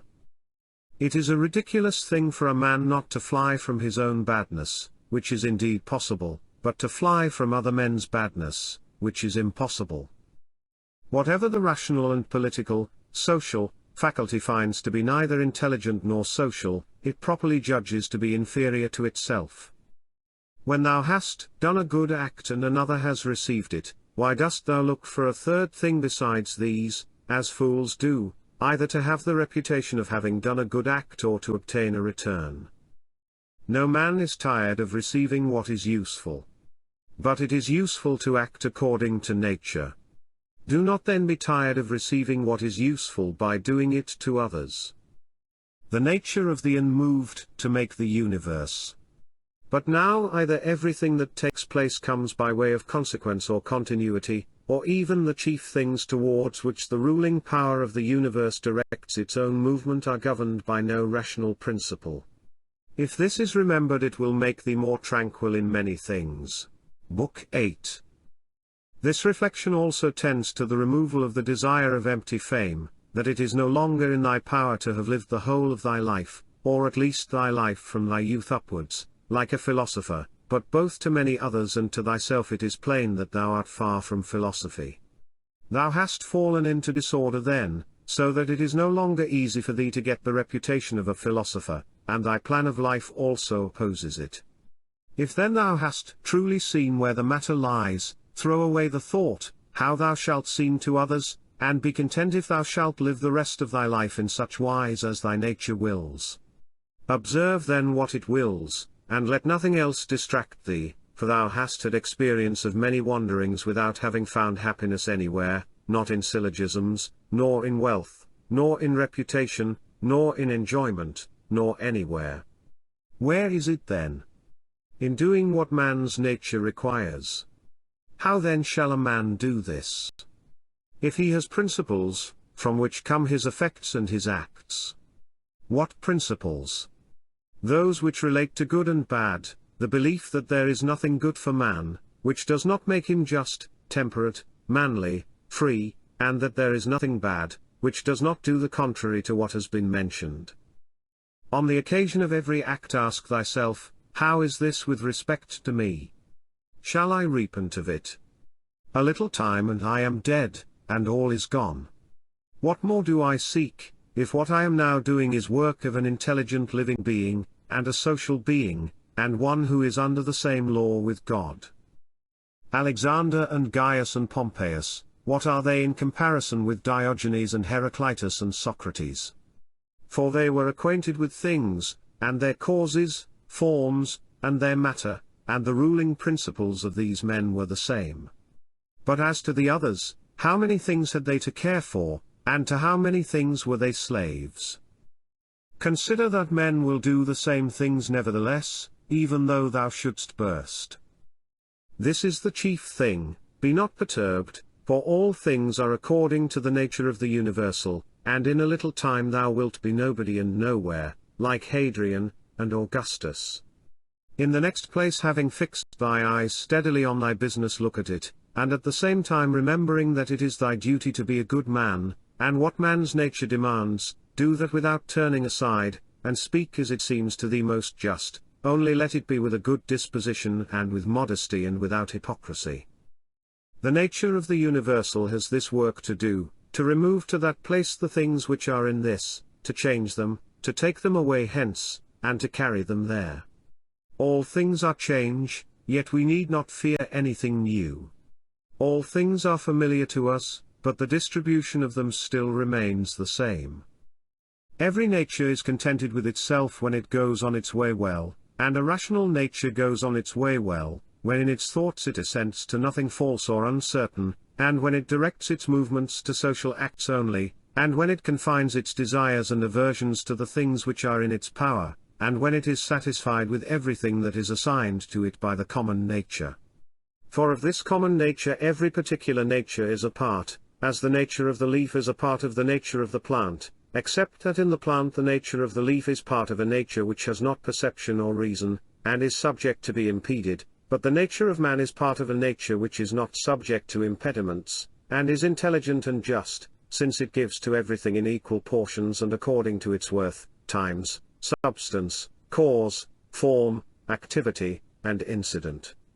But examine, not to discover that any one thing compared with any other single thing is equal in all respects, but by taking all the parts together of one thing and comparing them with all the parts together of another. Thou hast not leisure or ability to read. But thou hast leisure or ability to check arrogance, thou hast leisure to be superior to pleasure and pain, thou hast leisure to be superior to love of fame, and not to be vexed at stupid and ungrateful people, nay even to care for them. Let no man any longer hear thee finding fault with the court life or with thy own. Repentance is a kind of self-reproof for having neglected something useful, but that which is good must be something useful, and the perfect good man should look after it. But no such man would ever repent of having refused any sensual pleasure. Pleasure then is neither good nor useful. This thing, what is it in itself, in its own constitution? What is its substance and material? And what its causal nature, or form? And what is it doing in the world? And how long does it subsist? When thou risest from sleep with reluctance, remember that it is according to thy constitution and according to human nature to perform social acts, but sleeping is common also to irrational animals. But that which is according to each individual's nature is also more peculiarly its own, and more suitable to its nature, and indeed also more agreeable. Constantly and, if it be possible, on the occasion of every impression on the soul, apply to it the principles of physic, of ethic, and of dialectic. Whatever man thou meetest with, immediately say to thyself, what opinions has this man about good and bad? For if with respect to pleasure and pain and the causes of each, and with respect to fame and ignominy, death and life, he has such and such opinions, it will seem nothing wonderful or strange to me, if he does such and such things, and I shall bear in mind that he is compelled to do so. Remember that as it is a shame to be surprised if the fig tree produces figs, so it is to be surprised if the world produces such and such things of which it is productive, and for the physician and the helmsman it is a shame to be surprised, if a man has a fever, or if the wind is unfavorable. Remember that to change thy opinion and to follow him who corrects thy error is as consistent with freedom as it is to persist in thy error. For it is thy own, the activity which is exerted according to thy own movement and judgment, and indeed according to thy own understanding too. If a thing is in thy own power, why dost thou do it? But if it is in the power of another, whom dost thou blame? The atoms, chance, or the gods? Both are foolish. Thou must blame nobody. For if thou canst, correct that which is the cause, but if thou canst not do this, correct at least the thing itself, but if thou canst not do even this, of what use is it to thee to find fault? For nothing should be done without a purpose. That which has died falls not out of the universe. If it stays here, it also changes here, and is dissolved into its proper parts, which are elements of the universe and of thyself. And these too change, and they murmur not. Everything exists for some end, a horse, a vine. Why dost thou wonder? Even the sun will say, I am for some purpose, and the rest of the gods will say the same. For what purpose then art thou? To enjoy pleasure. See if common sense allows this. Nature has had regard in everything no less to the end than to the beginning and the continuance, just like the man who throws up a ball. What good is it then for the ball to be thrown up, or harm for it to come down, or even to have fallen? And what good is it to the bubble while it holds together, or what harm when it is burst? The same may be said of a light also. Turn it, the body, inside out, and see what kind of thing it is, and when it has grown old, what kind of thing it becomes, and when it is diseased. Short-lived are both the praiser and the praised, and the rememberer and the remembered, and all this in a nook of this part of the world, and not even here do all agree, no, not any one with himself, and the whole earth too is a point. Attend to the matter which is before thee, whether it is an opinion or an act or a word. Thou sufferest this justly, for thou choosest rather to become good tomorrow than to be good today. Am I doing anything? I do it with reference to the good of mankind. Does anything happen to me? I receive it and refer it to the gods, and the source of all things, from which all that happens is derived. Such as bathing appears to thee oil, sweat, dirt, filthy water, all things disgusting. So is every part of life, and everything. Lucilla saw Verus die, and then Lucilla died. Secunda saw Maximus die, and then Secunda died. Epitincanus or Diotimus die, and Epitincanus died. Antoninus saw Faustina die, and then Antoninus died. Such is everything. Keller saw Hadrian die, and then Keller died. And those sharp-witted men, either seers or men inflated with pride, where are they? For instance, the sharp-witted men, Carax and Demetrius the Platonist and Eudaemon, and anyone else like them. All ephemeral, dead long ago. Some indeed have not been remembered even for a short time, and others have become the heroes of fables, and again others have disappeared even from fables. Remember this then, that this little compound, thyself, must either be dissolved, or thy poor breath must be extinguished, or be removed and placed elsewhere. It is satisfaction to a man to do the proper works of a man. Now it is a proper work of a man to be benevolent to his own kind, to despise the movements of the senses, to form a just judgment of plausible appearances, and to take a survey of the nature of the universe and of the things which happen in it. There are three relations between thee and other things, the one to the body which surrounds thee, the second to the divine cause from which all things come to all, and the third to those who live with thee. Pain is either an evil to the body, then let the body say what it thinks of it, or to the soul, but it is in the power of the soul to maintain its own serenity and tranquility, and not to think that pain is an evil. For every judgment and movement, and desire and aversion is within, and no evil ascends so high. Wipe out thy imaginations by often saying to thyself, now it is in my power to let no badness be in this soul, nor desire nor any perturbation at all, but looking at all things I see what is their nature, and I use each according to its value. Remember this power which thou hast from nature.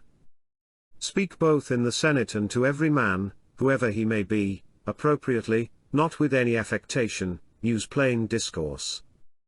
Augustus' court, wife, daughter, descendants, ancestors, sister, Agrippa, kinsman, intimates, friends, Arius, Maecenas, physicians and sacrificing priests, the whole court is dead. Then turn to the rest, not considering the death of a single man, but of a whole race, as of the Pompey, and that which is inscribed on the tombs, the last of his race. Then consider what trouble those before them have had that they might leave a successor, and then, that of necessity someone must be the last. Again here consider the death of a whole race.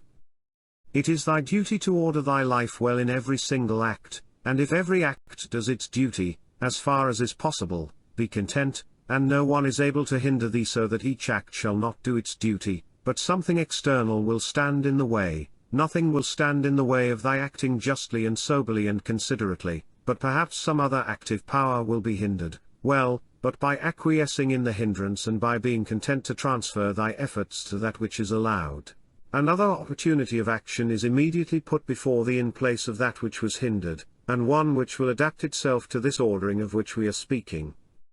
Receive wealth or prosperity without arrogance, and be ready to let it go.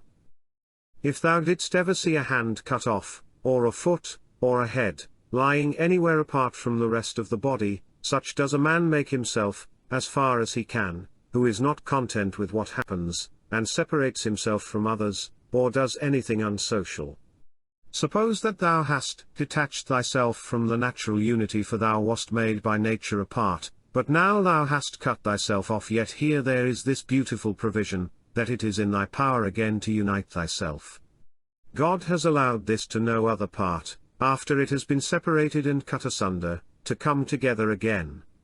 But consider the kindness by which he has distinguished man, for he has put it in his power not to be separated at all from the universal, and when he has been separated, he has allowed him to return and to be united and to resume his place as a part.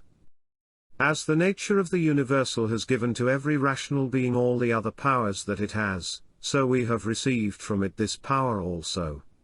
For as the universal nature converts and fixes in its predestined place everything which stands in the way and opposes it, and makes such things a part of itself, so also the rational animal is able to make every hindrance its own material, and to use it for such purposes as it may have designed. Do not disturb thyself by thinking of the whole of thy life. Let not thy thoughts at once embrace all the various troubles which thou mayest expect to befall thee, but on every occasion ask thyself, what is there in this which is intolerable and past bearing? For thou wilt be ashamed to confess. In the next place remember that neither the future nor the past pains thee, but only the present. But this is reduced to a very little, if thou only circumscribest it, and chidest thy mind, if it is unable to hold out against even this. Does Panthea or Pergamus now sit by the tomb of Verus? Does Chorias or Diotimus sit by the tomb of Hadrian? That would be ridiculous. Well, suppose they did sit there, would the dead be conscious of it? And if the dead were conscious, would they be pleased? And if they were pleased, would that make them immortal? Was it not in the order of destiny that these persons too should first become old women and old men and then die? What then would those do after these were dead? All this is foul smell and blood in a bag. If thou canst see sharp, look and judge wisely, says the philosopher. In the constitution of the rational animal I see no virtue which is opposed to justice, but I see a virtue which is opposed to love of pleasure, and that is temperance. If thou takest away thy opinion about that which appears to give thee pain, thou thyself standest in perfect security. Who is this self? The reason, but I am not reason, be it so. Let then the reason itself not trouble itself. But if any other part of thee suffers, let it have its own opinion about itself. Hindrance to the perceptions of sense is an evil to the animal nature. Hindrance to the movements, desires, is equally an evil to the animal nature. And something else also is equally an impediment and an evil to the constitution of plants. So then that which is a hindrance to the intelligence is an evil to the intelligent nature. Apply all these things then to thyself. Does pain or sensuous pleasure affect thee? The senses will look to that. Has any obstacle opposed thee in thy efforts towards an object? If indeed thou wast making this effort absolutely, unconditionally, or without any reservation, certainly this obstacle is an evil to thee considered as a rational animal. But if thou takest into consideration the usual course of things, thou hast not yet been injured nor even impeded. The things however which are proper to the understanding no other man is used to impede, for neither fire, nor iron, nor tyrant, nor abuse, touches it in any way. When it has been made a sphere, it continues a sphere. It is not fit that I should give myself pain, for I have never intentionally given pain even to another. Different things delight different people. But it is my delight to keep the ruling faculty sound without turning away either from any man or from any of the things which happen to men, but looking at and receiving all with welcome eyes and using everything according to its value. See that thou secure this present time to thyself, for those who rather pursue posthumous fame do consider that the men of aftertime will be exactly such as these whom they cannot bear now, and both are mortal. And what is it in any way to thee if these men of aftertime utter this or that sound, or have this or that opinion about thee? Take me and cast me where thou wilt, for there I shall keep my divine part tranquil, that is, content, if it can feel and act conformably to its proper constitution. Is this change of place sufficient reason why my soul should be unhappy and worse than it was, depressed, expanded, shrinking, affrighted? And what wilt thou find which is sufficient reason for this? Nothing can happen to any man which is not a human accident, nor to an ox which is not according to the nature of an ox, nor to a vine which is not according to the nature of a vine, nor to a stone which is not proper to a stone. If then there happens to each thing both what is usual and natural, why shouldst thou complain? For the common nature brings nothing which may not be borne by thee. If thou art pained by any external thing, it is not this thing that disturbs thee, but thy own judgment about it. And it is in thy power to wipe out this judgment now. But if anything in thy own disposition gives thee pain, who hinders thee from correcting thy opinion? And even if thou art pained because thou art not doing some particular thing which seems to thee to be right, why dost thou not rather act than complain? But some insuperable obstacle is in the way. Do not be grieved then, for the cause of its not being done depends not on thee, but it is not worth while to live if this cannot be done. Take thy departure then from life contentedly, just as he dies who is in full activity, and well pleased too with the things which are obstacles. Remember that the ruling faculty is invincible. When self-collected it is satisfied with itself, if it does nothing which it does not choose to do, even if it resists from mere obstinacy. What then will it be when it forms a judgment about anything aided by reason and deliberately? Therefore the mind which is free from passions is a citadel, for man has nothing more secure to which he can fly for refuge and for the future be inexpugnable. He then who has not seen this is an ignorant man, but he who has seen it and does not fly to this refuge is unhappy. Say nothing more to thyself than what the first appearances report. Suppose that it has been reported to thee that a certain person speaks ill of thee. This has been reported, but that thou hast been injured, that has not been reported. I see that my child is sick. I do see, but that he is in danger, I do not see. Thus then always abide by the first appearances, and add nothing thyself from within, and then nothing happens to thee. Or rather add something, like a man who knows everything that happens in the world. A cucumber is bitter, throw it away, there are briars in the road, turn aside from them, this is enough. Do not add, and why were such things made in the world? For thou wilt be ridiculed by a man who is acquainted with nature, as thou wouldst be ridiculed by a carpenter and shoemaker if thou didst find fault because thou seest in their workshop shavings and cuttings from the things which they make. And yet they have places into which they can throw these shavings and cuttings, and the universal nature has no external space, but the wondrous part of her art is that though she has circumscribed herself, everything within her which appears to decay and to grow old and to be useless she changes into herself, and again makes other new things from these very same, so that she requires neither substance from without nor wants a place into which she may cast that which decays. She is content then with her own space, and her own matter and her own art.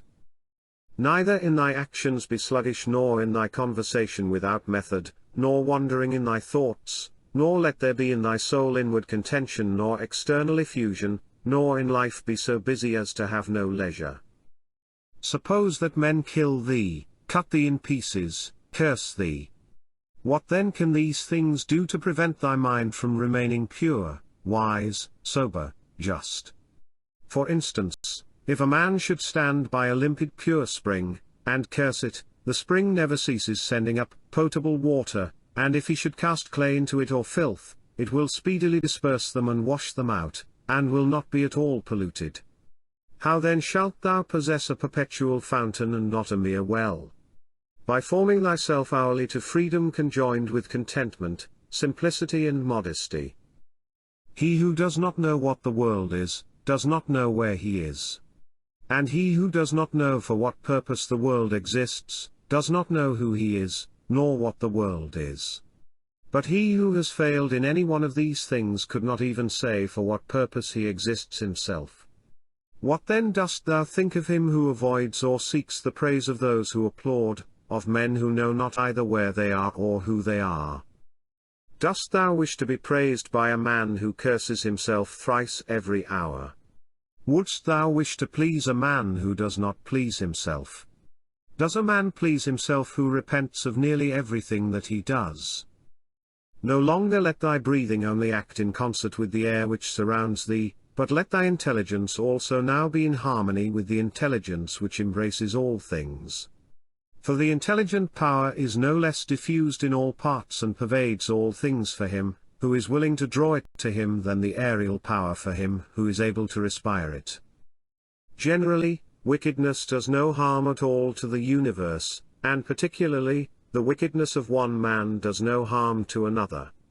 It is only harmful to him, who has it in his power to be released from it, as soon as he shall choose.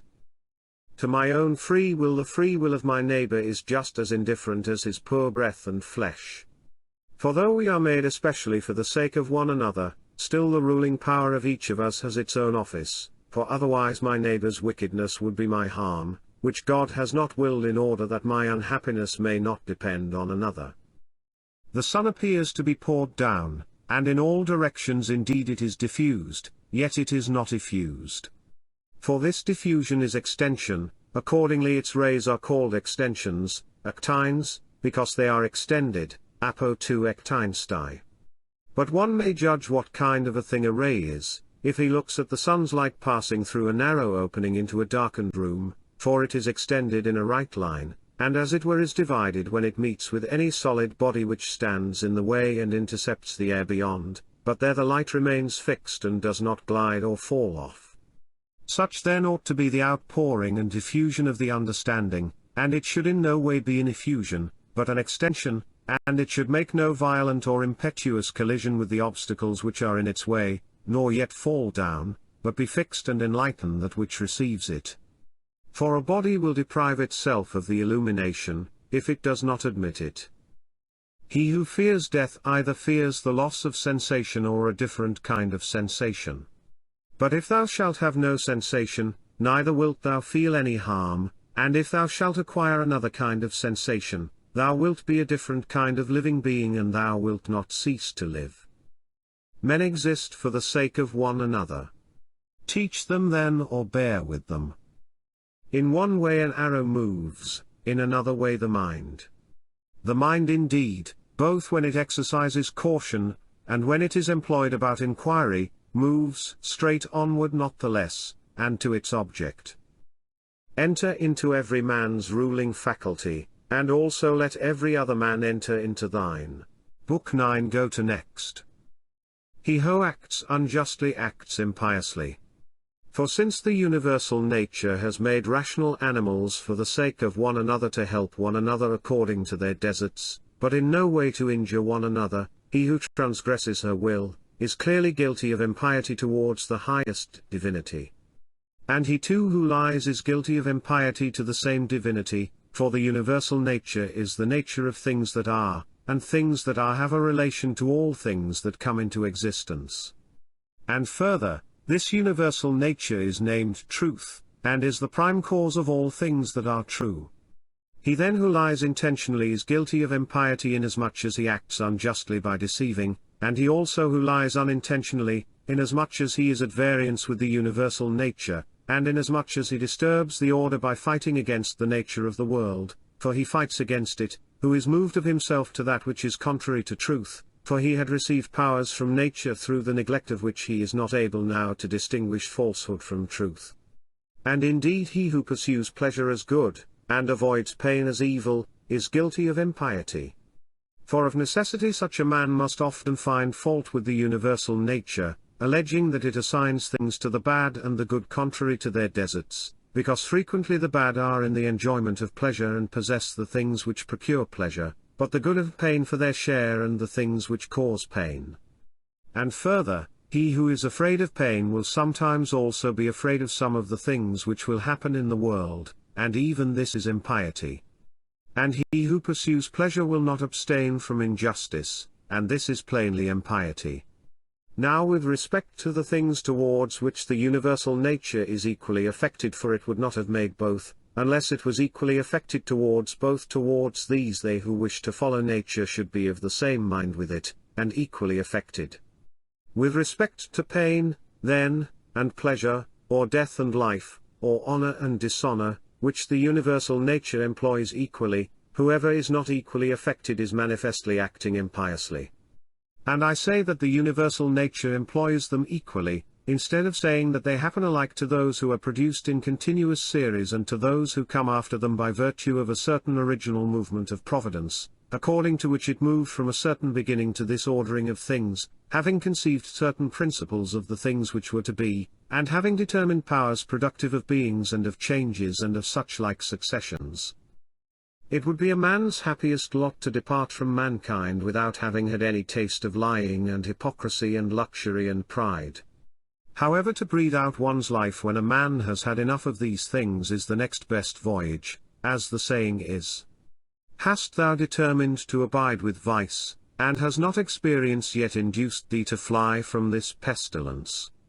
For the destruction of the understanding is a pestilence, much more indeed than any such corruption and change of this atmosphere which surrounds us. For this corruption is a pestilence of animals so far as they are animals, but the other is a pestilence of men so far as they are men. Do not despise death, but be well content with it, since this too is one of those things which nature wills. For such as it is to be young and to grow old, and to increase and to reach maturity, and to have teeth and beard and grey hairs, and to beget, and to be pregnant and to bring forth, and all the other natural operations which the seasons of thy life bring, such also is dissolution. This, then, is consistent with the character of a reflecting man, to be neither careless nor impatient nor contemptuous with respect to death, but to wait for it as one of the operations of nature. As thou now waitest for the time when the child shall come out of thy wife's womb, so be ready for the time when thy soul shall fall out of this envelope. But if thou requirest also a vulgar kind of comfort which shall reach thy heart, thou wilt be made best reconciled to death by observing the objects from which thou art going to be removed, and the morals of those with whom thy soul will no longer be mingled. For it is no way right to be offended with men, but it is thy duty to care for them and to bear with them gently, and yet to remember that thy departure will be not from men who have the same principles as thyself. For this is the only thing, if there be any, which could draw us the contrary way and attach us to life, to be permitted to live with those who have the same principles as ourselves. But now thou seest how great is the trouble arising from the discordance of those who live together, so that thou mayest say, Come quick, O death, lest perchance I, too, should forget myself. He who does wrong against himself. He who acts unjustly to himself, because he makes himself bad.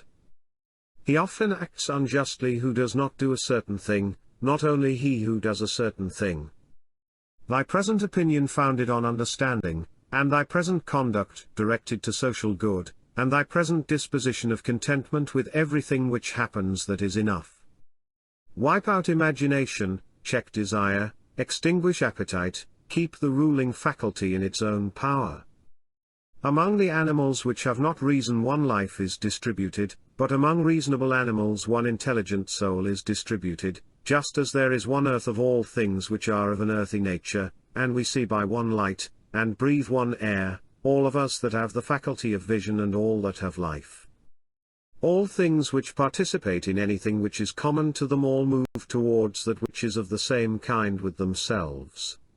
Everything which is earthy turns towards the earth, everything which is liquid flows together, and everything which is of an aerial kind does the same, so that they require something to keep them asunder, and the application of force. Fire indeed moves upwards on account of the elemental fire, but it is so ready to be kindled together with all the fire which is here, that even every substance which is somewhat dry, is easily ignited, because there is less mingled with it of that which is a hindrance to ignition. Accordingly then everything also which participates in the common intelligent nature moves in like manner towards that which is of the same kind with itself, or moves even more. For so much as it is superior in comparison with all other things, in the same degree also is it more ready to mingle with and to be fused with that which is akin to it. Accordingly among animals devoid of reason we find swarms of bees, and herds of cattle, and the nurture of young birds, and in a manner, loves, for even in animals there are souls, and that power which brings them together is seen to exert itself in the superior degree, and in such a way as never has been observed in plants nor in stones nor in trees.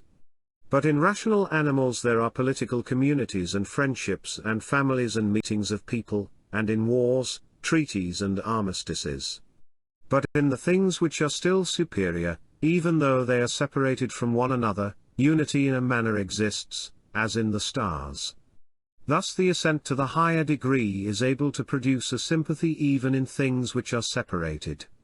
See, then, what now takes place. For only intelligent animals have now forgotten this mutual desire and inclination, and in them alone the property of flowing together is not seen. But still though men strive to avoid this union, they are caught and held by it, for their nature is too strong for them, and thou wilt see what I say, if thou only observest. Sooner, then, will one find anything earthy which comes in contact with no earthy thing than a man altogether separated from other men. Both man and God and the universe produce fruit, at the proper seasons each produces it. But if usage has especially fixed these terms to the vine and like things, this is nothing. Reason produces fruit both for all and for itself, and there are produced from it other things of the same kind as reason itself. If thou art able, correct by teaching those who do wrong, but if thou canst not, remember that indulgence is given to thee for this purpose. And the gods, too, are indulgent to such persons, and for some purposes they even help them to get health, wealth, reputation, so kind they are. And it is in thy power also, or say, who hinders thee. Labor not as one who is wretched, nor yet as one who would be pitied or admired, but direct thy will to one thing only, to put thyself in motion and to check thyself, as the social reason requires. Today I have got out of all trouble, or rather I have cast out all trouble, for it was not outside, but within and in my opinions. All things are the same, familiar in experience, and ephemeral in time, and worthless in the matter. Everything now is just as it was in the time of those whom we have buried. Things stand outside of us, themselves by themselves, neither knowing aught of themselves, nor expressing any judgment. What is it, then, which does judge about them? The ruling faculty. Not in passivity, but in activity lie the evil and the good of the rational social animal, just as his virtue and his vice lie not in passivity, but in activity.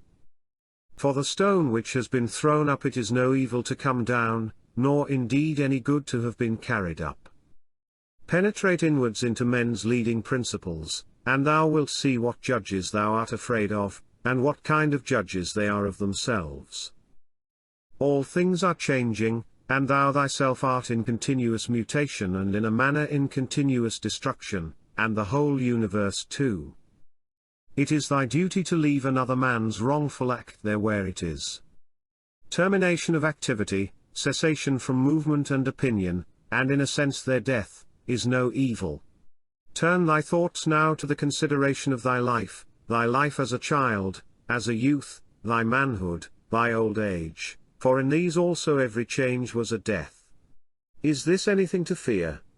Turn thy thoughts now to thy life under thy grandfather, then to thy life under thy mother, then to thy life under thy father, and as thou findest many other differences and changes and terminations, ask thyself, is this anything to fear? In like manner, then, neither are the termination and cessation and change of thy whole life a thing to be afraid of. Hasten to examine thy own ruling faculty and that of the universe and that of thy neighbor, thy own that thou mayest make it just, and that of the universe, that thou mayest remember of what thou art a part, and that of thy neighbor, that thou mayest know whether he has acted ignorantly or with knowledge, and that thou mayest also consider that his ruling faculty is akin to thine. As thou thyself art a component part of a social system, so let every act of thine be a component part of social life. Whatever act of thine then has no reference either immediately or remotely to a social end, this tears asunder thy life, and does not allow it to be one, and it is of the nature of a mutiny, just as when in a popular assembly a man acting by himself stands apart from the general agreement. Quarrels of little children and their sports, and poor spirits carrying about dead bodies, such is everything, and so what is exhibited in the representation of the mansions of the dead strikes our eyes more clearly. Examine into the quality of the form of an object, and detach it altogether from its material part, and then contemplate it, then determine the time, the longest which a thing of this peculiar form is naturally made to endure. Thou hast endured infinite troubles through not being contented with thy ruling faculty, when it does the things which it is constituted by nature to do. But enough of this. When another blames thee or hates thee, or when men say about thee anything injurious, approach their poor souls, penetrate within, and see what kind of men they are.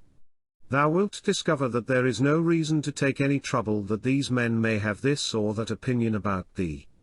However, thou must be well disposed towards them, for by nature they are friends. And the gods too aid them in all ways, by dreams, by signs, towards the attainment of those things on which they set a value. The periodic movements of the universe are the same, up and down from age to age. And either the universal intelligence puts itself in motion for every separate effect, and if this is so, be thou content with that which is the result of its activity, or it puts itself in motion once, and everything else comes by way of sequence in a manner, or indivisible elements are the origin of all things. In a word, if there is a God, all is well, and if chance rules, do not thou also be governed by it. Soon will the earth cover us all, then the earth, too, will change, and the things also which result from change will continue to change forever, and these again forever. For if a man reflects on the changes and transformations which follow one another like wave after wave and their rapidity, he will despise everything which is perishable. The universal cause is like a winter torrent, it carries everything along with it. But how worthless are all these poor people who are engaged in matters political, and, as they suppose, are playing the philosopher. All drivellers. Well then, man, do what nature now requires. Set thyself in motion, if it is in thy power, and do not look about thee to see if any one will observe it, nor yet expect Plato's Republic, but be content if the smallest thing goes on well, and consider such an event to be no small matter. For who can change men's opinions? And without a change of opinions, what else is there than the slavery of men who groan while they pretend to obey? Come now and tell me of Alexander and Philip and Demetrius of Phalerum. They themselves shall judge whether they discovered what the common nature required, and trained themselves accordingly. But if they acted like tragedy heroes, no one has condemned me to imitate them. Simple and modest is the work of philosophy. Draw me not aside to indolence and pride. Look down from above on the countless herds of men and their countless solemnities, and the infinitely varied voyagings in storms and calms, and the differences among those who are born, who live together, and die. And consider, too, the life lived by others in olden time, and the life of those who will live after thee, and the life now lived among barbarous nations, and how many know not even thy name, and how many will soon forget it, and how they who perhaps now are praising thee will very soon blame thee, and that neither a posthumous name is of any value, nor reputation, nor anything else. Let there be freedom from perturbations with respect to the things which come from the external cause, and let there be justice in the things done by virtue of the internal cause, that is, let there be movement and action terminating in this, in social acts, for this is according to thy nature. Thou canst remove out of the way many useless things among those which disturb thee, for they lie entirely in thy opinion, and thou wilt then gain for thyself ample space by comprehending the whole universe in thy mind, and by contemplating the eternity of time, and observing the rapid change of every several thing, how short is the time from birth to dissolution, and the illimitable time before birth as well as the equally boundless time after dissolution. All that thou seest will quickly perish, and those who have been spectators of its dissolution will very soon perish too. And he who dies at the extremest old age will be brought into the same condition with him who died prematurely. What are these men's leading principles, and about what kind of things are they busy, and for what kind of reasons do they love and honor? Imagine that thou seest their poor souls laid bare. When they think that they do harm by their blame or good by their praise, what an idea! Loss is nothing else than change. But the universal nature delights in change, and in obedience to her all things are now done well, and from eternity have been done in like form, and will be such to time without end. What, then, dost thou say? That all things have been and all things always will be bad, and that no power has ever been found in so many gods to rectify these things, but the world has been condemned to be found in never-ceasing evil. The rottenness of the matter which is the foundation of everything. water, dust, bones, filth, or again, marble rocks, the callosities of the earth, and gold and silver, the sediments, and garments, only bits of hair, and purple dye, blood, and everything else is of the same kind. And that which is of the nature of breath is also another thing of the same kind, changing from this to that. Enough of this wretched life and murmuring and apish tricks. Why art thou disturbed? What is there new in this? What unsettles thee? Is it the form of the thing? Look at it. Or is it the matter? Look at it. But besides these there is nothing. Towards the gods, then, now become at last more simple and better. It is the same whether we examine these things for 100 years or 3. If any man has done wrong, the harm is his own. But perhaps he has not done wrong. Either all things proceed from one intelligent source and come together as in one body, and the part ought not to find fault with what is done for the benefit of the whole, or there are only atoms, and nothing else than mixture and dispersion. Why, then, art thou disturbed? Say to the ruling faculty, art thou dead, art thou corrupted, art thou playing the hypocrite, art thou become a beast, dost thou herd and feed with the rest? Either the gods have no power or they have power. If, then, they have no power, why dost thou pray to them? But if they have power, why dost thou not pray for them to give thee the faculty of not fearing any of the things which thou fearest, or of not desiring any of the things which thou desirest, or not being pained at anything, rather than pray that any of these things should not happen or happen? For certainly if they can cooperate with men, they can cooperate for these purposes. But perhaps thou wilt say, the gods have placed them in thy power. Well, then, is it not better to use what is in thy power like a free man than to desire in a slavish and abject way what is not in thy power? And who has told thee that the gods do not aid us even in the things which are in our power? Begin, then, to pray for such things, and thou wilt see. One man prays thus, how shall I be able to lie with that woman? Do thou pray thus, how shall I not desire to lie with her? Another prays thus, how shall I be released from this? Another prays, how shall I not desire to be released? Another thus, how shall I not lose my little son? Thou thus, how shall I not be afraid to lose him? In fine, turn thy prayers this way, and see what comes. Epicurus says, in my sickness my conversation was not about my bodily sufferings, nor, says he, did I talk on such subjects to those who visited me, but I continued to discourse on the nature of things as before, keeping to this main point, how the mind, while participating in such movements as go on in the poor flesh, shall be free from perturbations and maintain its proper good. Nor did I, he says, give the physicians an opportunity of putting on solemn looks, as if they were doing something great, but my life went on well and happily. Do, then, the same that he did both in sickness, if thou art sick, and in any other circumstances, for never to desert philosophy in any events that may befall us, nor to hold trifling talk either with an ignorant man or with one unacquainted with nature, is a principle of all schools of philosophy, but to be intent only on that which thou art now doing, and on the instrument by which thou doest it. When thou art offended with any man's shameless conduct, immediately ask thyself, is it possible, then, that shameless men should not be in the world? It is not possible. Do not, then, require what is impossible. For this man also is one of those shameless men who must of necessity be in the world. Let the same considerations be present to thy mind in the case of the knave, and the faithless man, and of every man who does wrong in any way. For at the same time that thou dost remind thyself that it is impossible that such kind of men should not exist, thou wilt become more kindly disposed towards every one individually. It is useful to perceive this, too, immediately when the occasion arises, what virtue nature has given to man to oppose to every wrongful act. For she has given to man, as an antidote against the stupid man, mildness, and against another kind of man some other power.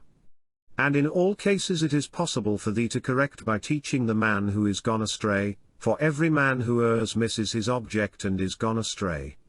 Besides, wherein hast thou been injured? For thou wilt find that no one among those against whom thou art irritated has done anything by which thy mind could be made worse, but that which is evil to thee and harmful has its foundation only in the mind. And what harm is done, or what is there strange, if the man who has not been instructed does the acts of an uninstructed man? Consider whether thou shouldst not rather blame thyself, because thou didst not expect such a man to err in such a way. For thou hadst means given thee by thy reason to suppose that it was likely that he would commit this error, and yet thou hast forgotten and art amazed that he has erred. But most of all, when thou blamest a man as faithless or ungrateful, turn to thyself. For the fault is manifestly thy own, whether thou didst trust that a man who had such a disposition would keep his promise, or when conferring thy kindness thou didst not confer it absolutely, nor yet in such way as to have received from thy very act all the profit. For what more dost thou want when thou hast done a man a service? Art thou not content that thou hast done something conformable to thy nature, and dost thou seek to be paid for it? Just as if the eye demanded a recompense for seeing, or the feet for walking. For as these members are formed for a particular purpose, and by working according to their several constitutions obtain what is their own, so also as man is formed by nature to acts of benevolence, when he has done anything benevolent or in any other way conducive to the common interest, he has acted conformably to his constitution, and he gets what is his own. Book 10. Wilt thou, then, my soul, never be good and simple and one and naked, more manifest than the body which surrounds thee? Wilt thou never enjoy an affectionate and contented disposition? Wilt thou never be full and without a want of any kind, longing for nothing more, nor desiring anything, either animate or inanimate, for the enjoyment of pleasures? Nor yet desiring time wherein thou shalt have longer enjoyment, or place, or pleasant climate, or society of men with whom thou mayest live in harmony? But wilt thou be satisfied with thy present condition, and pleased with all that is about thee? And wilt thou convince thyself that thou hast everything and that it comes from the gods, that everything is well for thee, and will be well whatever shall please them, and whatever they shall give for the conservation of the perfect living being, the good and just and beautiful, which generates and holds together all things, and contains and embraces all things which are dissolved, for the production of other like things? Wilt thou never be such that thou shalt so dwell in community with gods and men as neither to find fault with them at all, nor to be condemned by them? Observe what thy nature requires, so far as thou art governed by nature only, then do it and accept it, if thy nature, so far as thou art a living being, shall not be made worse by it. And next thou must observe what thy nature requires so far as thou art a living being. And all this thou mayest allow thyself, if thy nature, so far as thou art a rational animal, shall not be made worse by it.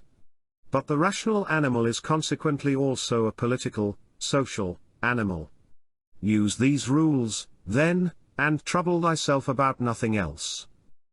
Everything which happens either happens in such wise as thou art formed by nature to bear it, or as thou art not formed by nature to bear it.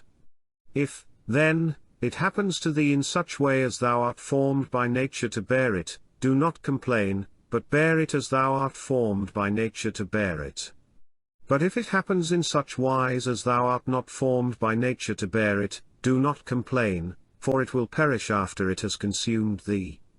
Remember, however, that thou art formed by nature to bear everything, with respect to which it depends on thy own opinion to make it endurable and tolerable, by thinking that it is either thy interest or thy duty to do this. If a man is mistaken, instruct him kindly, and show him his error. But if thou art not able, blame thyself, or blame not even thyself. Whatever may happen to thee, it was prepared for thee from all eternity, and the implication of causes was from eternity spinning the thread of thy being, and of that which is incident to it. Whether the universe is a concourse of atoms, or nature is a system, let this first be established, that I am a part of the whole which is governed by nature. Next, I am in a manner intimately related to the parts which are of the same kind with myself. For remembering this, inasmuch as I am a part, I shall be discontented with none of the things which are assigned to me out of the whole, for nothing is injurious to the part, if it is for the advantage of the whole. For the whole contains nothing which is not for its advantage, and all natures indeed have this common principle, but the nature of the universe has this principle besides, that it cannot be compelled even by any external cause to generate anything harmful to itself. By remembering, then, that I am a part of such a whole, I shall be content with everything that happens. And inasmuch as I am in a manner intimately related to the parts which are of the same kind with myself, I shall do nothing unsocial, but I shall rather direct myself to the things which are of the same kind with myself, and I shall turn my efforts to the common interest, and divert them from the contrary. Now, if these things are done so, life must flow on happily, just as thou mayest observe that the life of a citizen is happy, who continues a course of action which is advantageous to his fellow citizens, and is content with whatever the state may assign to him. The parts of the whole, everything, I mean, which is naturally comprehended in the universe, must of necessity perish, but let this be understood in this sense, that they must undergo change.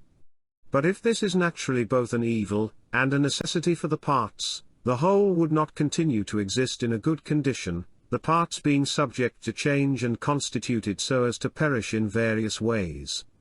For whether did nature herself design to do evil to the things which are parts of herself, and to make them subject to evil and of necessity fall into evil, or have such results happened without her knowing it?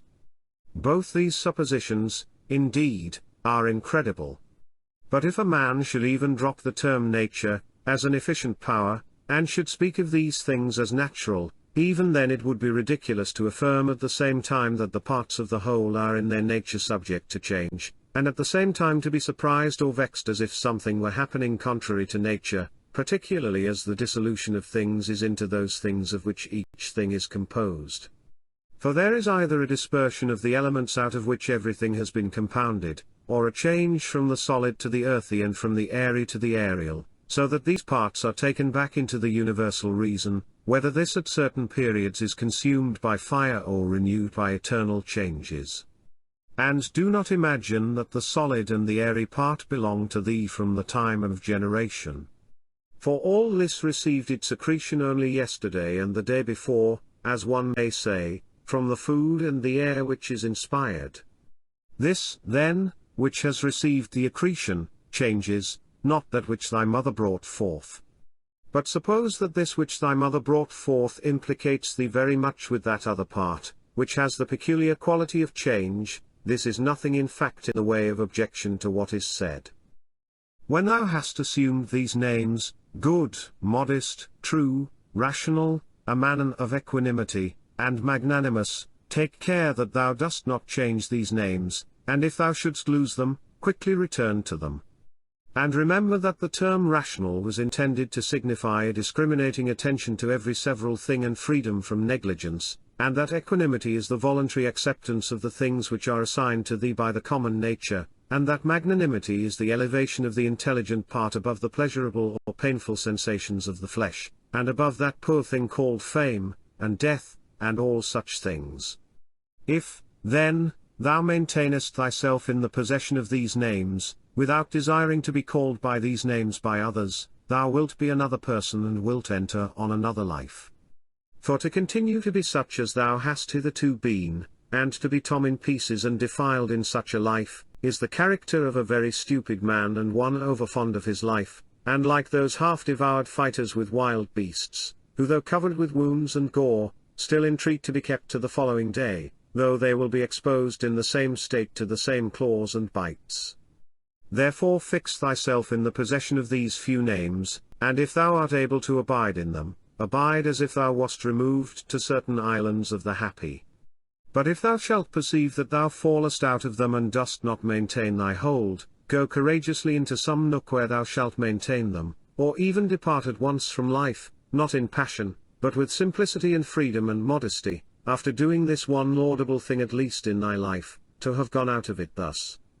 In order, however, to the remembrance of these names, it will greatly help thee, if thou rememberest the gods, and that they wish not to be flattered, but wish all reasonable beings to be made like themselves, and if thou rememberest that what does the work of a fig tree is a fig tree, and that what does the work of a dog is a dog, and that what does the work of a bee is a bee, and that what does the work of a man is a man. Mimi, war, astonishment, torpor, slavery, will daily wipe out those holy principles of thine. How many things without studying nature dost thou imagine, and how many dost thou neglect? But it is thy duty so to look on and so to do everything, that at the same time the power of dealing with circumstances is perfected, and the contemplative faculty is exercised, and the confidence which comes from the knowledge of each several thing is maintained without showing it, but yet not concealed. For when wilt thou enjoy simplicity, when gravity, and when the knowledge of every several thing, both what it is in substance, and what place it has in the universe, and how long it is formed to exist, and of what things it is compounded, and to whom it can belong, and who are able both to give it and take it away. A spider is proud when it has caught a fly, and another when he has caught a poor hare, and another when he has taken a little fish in a net, and another when he has taken wild boars, and another when he has taken bears, and another when he has taken Sarmatians. Are not these robbers, if thou examinest their opinions? Acquire the contemplative way of seeing how all things change into one another, and constantly attend to it, and exercise thyself about this part of philosophy. For nothing is so much adapted to produce magnanimity. Such a man has put off the body, and as he sees that he must, no one knows how soon, go away from among men and leave everything here, he gives himself up entirely to just doing in all his actions, and in everything else that happens he resigns himself to the universal nature. But as to what any man shall say or think about him or do against him, he never even thinks of it, being himself contented with these two things, with acting justly in what he now does, and being satisfied with what is now assigned to him, and he lays aside all distracting and busy pursuits, and desires nothing else than to accomplish the straight course through the law, and by accomplishing the straight course to follow God. What need is there of suspicious fear, since it is in thy power to inquire what ought to be done? And if thou seest clear, go by this way content, without turning back, but if thou dost not see clear, stop and take the best advisers. But if any other things oppose thee, go on according to thy powers with due consideration, keeping to that which appears to be just. For it is best to reach this object, and if thou dost fail, let thy failure be in attempting this. He who follows reason in all things is both tranquil and active at the same time, and also cheerful and collected. Inquire of thyself as soon as thou wakest from sleep, whether it will make any difference to thee, if another does what is just and right. It will make no difference. Thou hast not forgotten, I suppose, that those who assume arrogant airs in bestowing their praise or blame on others, are such as they are at bed and at board, and thou hast not forgotten what they do, and what they avoid and what they pursue, and how they steal and how they rob, not with hands and feet, but with their most valuable part, by means of which there is produced, when a man chooses, fidelity, modesty, truth, law, a good demon, happiness. To her who gives and takes back all, to nature, the man who is instructed and modest says, give what thou wilt, take back what thou wilt. And he says this not proudly, but obediently and well pleased with her. Short is the little which remains to thee of life. Live as on a mountain. For it makes no difference whether a man lives there or here, if he lives everywhere in the world as in a state, political community. Let men see, let them know a real man who lives according to nature. If they cannot endure him, let them kill him. For that is better than to live thus as men do. No longer talk at all about the kind of man that a good man ought to be, but be such. Constantly contemplate the whole of time and the whole of substance, and consider that all individual things as to substance are a grain of a fig, and as to time, the turning of a gimlet. Look at everything that exists, and observe that it is already in dissolution and in change, and as it were putrefaction or dispersion, or that everything is so constituted by nature as to die. Consider what men are when they are eating, sleeping, generating, easing themselves and so forth. Then what kind of men they are when they are imperious and arrogant, or angry and scolding from their elevated place. But a short time ago to how many they were slaves and for what things, and after a little time consider in what a condition they will be. That is for the good of each thing, which the universal nature brings to each. And it is for its good at the time when nature brings it. The earth loves the shower, and the solemn ether loves, and the universe loves to make whatever is about to be. I say then to the universe, that I love as thou lovest. And is not this too said, that this or that loves, is wont to be produced? Either thou livest here and hast already accustomed thyself to it, or thou art going away, and this was thy own will, or thou art dying and hast discharged thy duty. But besides these things there is nothing. Be of good cheer, then. Let this always be plain to thee, that this piece of land is like any other, and that all things here are the same with things on top of a mountain, or on the seashore, or wherever thou choosest to be. For thou wilt find just what Plato says, dwelling within the walls of a city as in a shepherd's fold on a mountain. What is my ruling faculty now to me? And of what nature am I now making it? And for what purpose am I now using it? Is it void of understanding? Is it loosed and rent asunder from social life? Is it melted into and mixed with the poor flesh so as to move together with it? He who flies from his master is a runaway, but the law is master, and he who breaks the law is a runaway. And he also who is grieved or angry or afraid, is dissatisfied because something has been or is or shall be of the things which are appointed by him who rules all things, and he is law, and assigns to every man what is fit. He then who fears or is grieved or is angry is a runaway. A man deposits seed in a womb and goes away, and then another cause takes it, and labors on it and makes a child. What a thing from such a material! Again, the child passes food down through the throat, and then another cause takes it and makes perception and motion, and in fine life and strength and other things. How many and how strange I observe then the things which are produced in such a hidden way, and see the power just as we see the power which carries things downwards and upwards, not with the eyes, but still no less plainly. Constantly consider how all things such as they now are, in time past also were, and consider that they will be the same again. And place before thy eyes entire dramas and stages of the same form, whatever thou hast learned from thy experience or from older history, for example, the whole court of Hadrian, and the whole court of Antoninus, and the whole court of Philip, Alexander, Croesus, for all those were such dramas as we see now, only with different actors.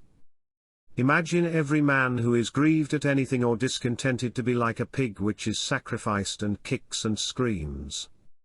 Like this pig also is he who on his bed in silence laments the bonds in which we are held.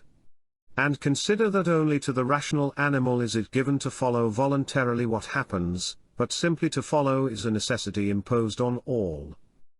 Severally on the occasion of everything that thou doest, pause and ask thyself, if death is a dreadful thing because it deprives thee of this. When thou art offended at any man's fault, forthwith turn to thyself and reflect in what like manner thou dost err thyself, for example, in thinking that money is a good thing, or pleasure, or a bit of reputation, and the like. For by attending to this thou wilt quickly forget thy anger, if this consideration also is added, that the man is compelled, for what else could he do? Or, if thou art able, take away from him the compulsion. When thou hast seen Saturn the Socratic, think of either Eutychius or Hymen, and when thou hast seen Euphrates, think of Eutychian or Sylvanus, and when thou hast seen Alciphron think of Tropiophorus, and when thou hast seen Xenophon think of Crito or Severus, and when thou hast looked on thyself, think of any other Caesar, and in the case of every one do in like manner. Then let this thought be in thy mind, where then are those men? Nowhere, or nobody knows where. For thus continuously thou wilt look at human things as smoke and nothing at all, especially if thou reflectest at the same time that what has once changed will never exist again in the infinite duration of time.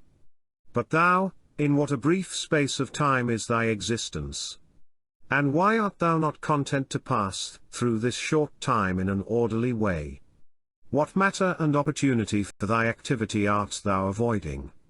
For what else are all these things, except exercises for the reason, when it has viewed carefully and by examination into their nature the things which happen in life? Persevere then until thou shalt have made these things thy own, as the stomach which is strengthened makes all things its own, as the blazing fire makes flame and brightness out of everything that is thrown into it.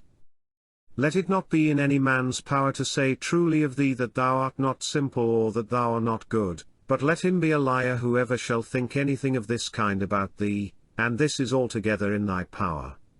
For who is he that shall hinder thee from being good and simple? Do thou only determine to live no longer, unless thou shalt be such. For neither does reason allow thee to live, if thou art not such. What is that which as to this material, our life, can be done or said in the way most conformable to reason? For whatever this may be, it is in thy power to do it or to say it, and do not make excuses that thou art hindered. Thou wilt not cease to lament till thy mind is in such a condition that, what luxury is to those who enjoy pleasure, such shall be to thee, in the matter which is subjected and presented to thee, the doing of the things which are conformable to man's constitution. For a man ought to consider as an enjoyment everything which it is in his power to do according to his own nature. And it is in his power everywhere.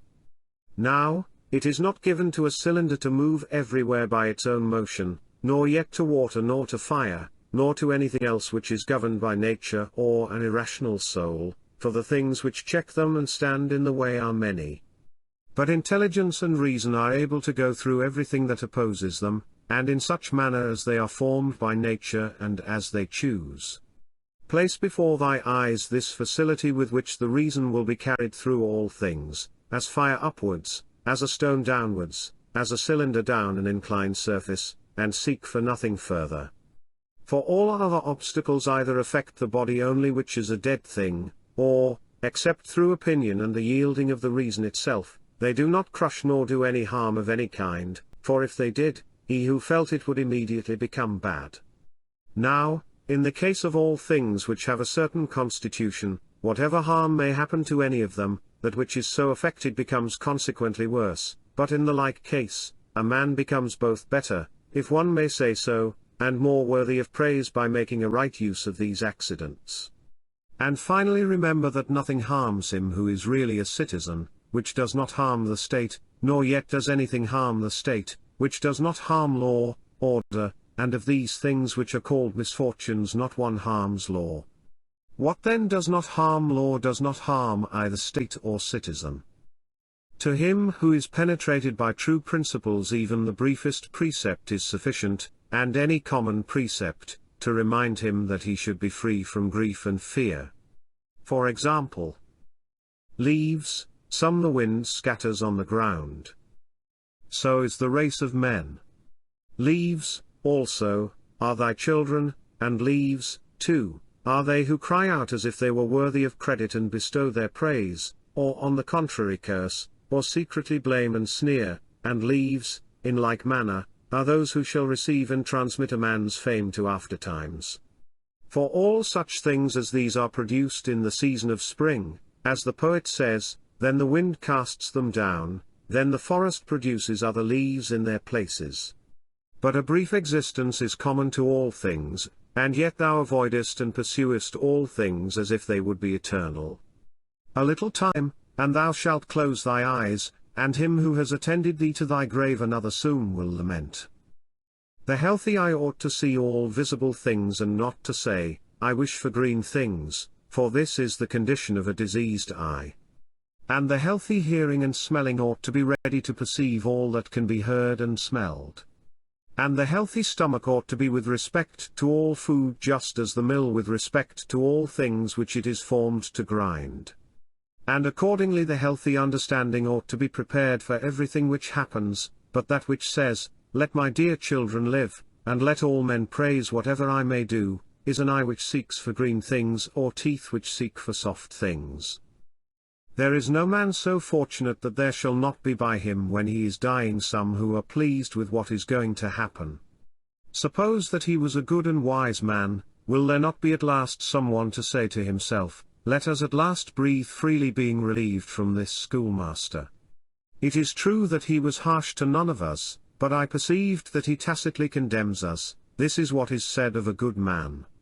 But in our own case, how many other things are there for which there are many who wish to get rid of us? Thou wilt consider this then when thou art dying, and thou wilt depart more contentedly by reflecting thus, I am going away from such a life, in which even my associates, in behalf of whom I have striven so much, prayed, and cared, themselves wish me to depart, hoping perchance to get some little advantage by it. Why then should a man cling to a longer stay here?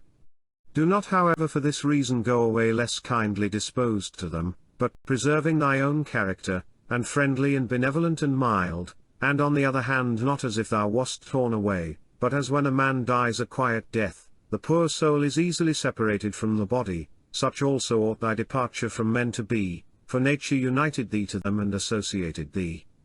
But does she now dissolve the union? Well, I am separated as from kinsmen, not however dragged resisting, but without compulsion, for this too is one of the things according to nature. Accustom thyself as much as possible on the occasion of anything being done by any person to inquire with thyself, for what object is this man doing this? But begin with thyself, and examine thyself first.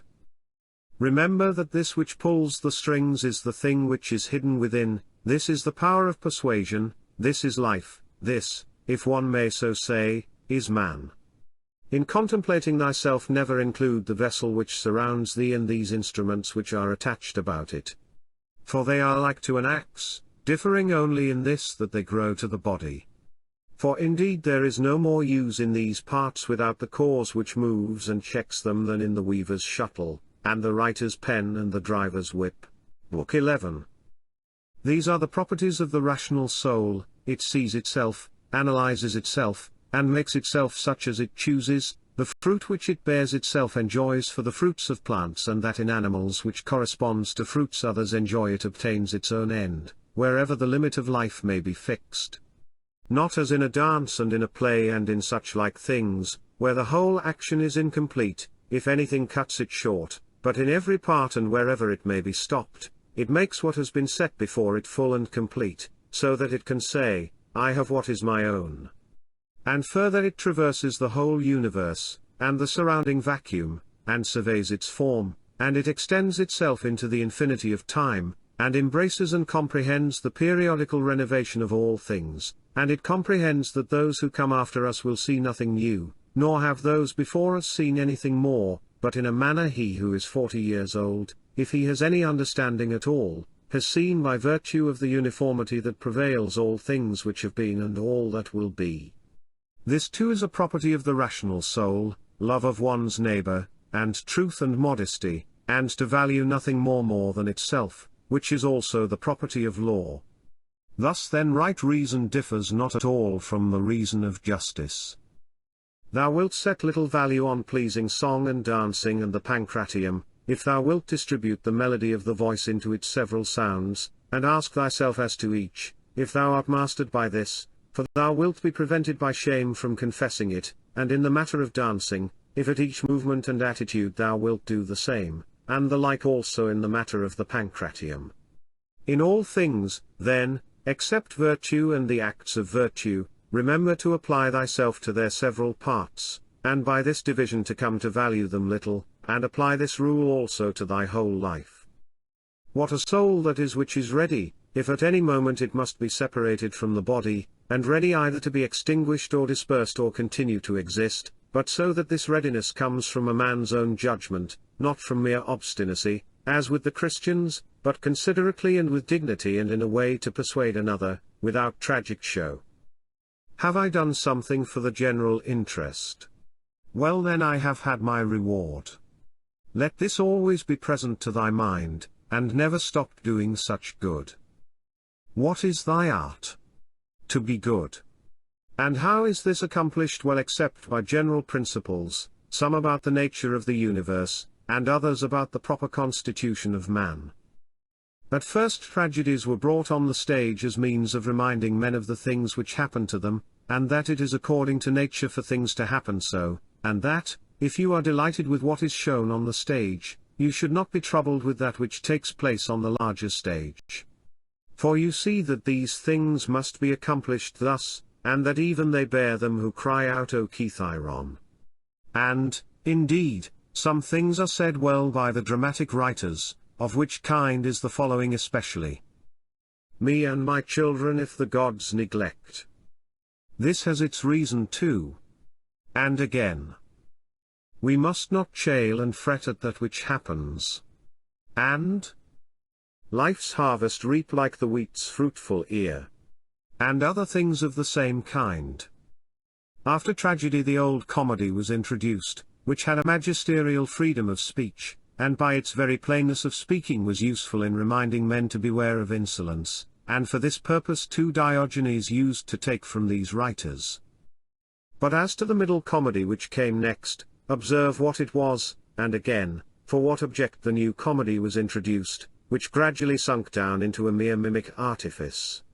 That some good things are said even by these writers, everybody knows, but the whole plan of such poetry and dramaturgy, to what end does it look? How plain does it appear that there is not another condition of life, so well suited for philosophizing as this in which thou now happenest to be. A branch cut off from the adjacent branch must of necessity be cut off from the whole tree also. So too a man when he is separated from another man has fallen off from the whole social community.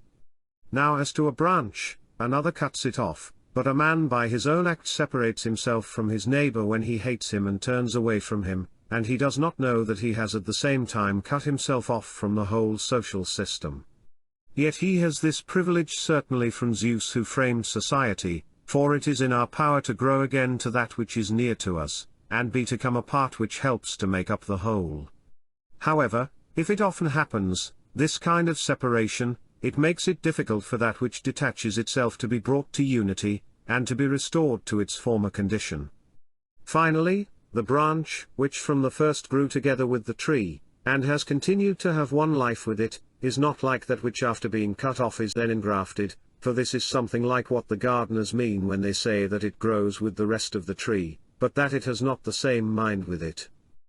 As those who try to stand in thy way when thou art proceeding according to right reason, will not be able to turn thee aside from thy proper action, so neither let them drive thee from thy benevolent feelings towards them, but be on thy guard equally in both matters, not only in the matter of steady judgment and action, but also in the matter of gentleness towards those who try to hinder or otherwise trouble thee.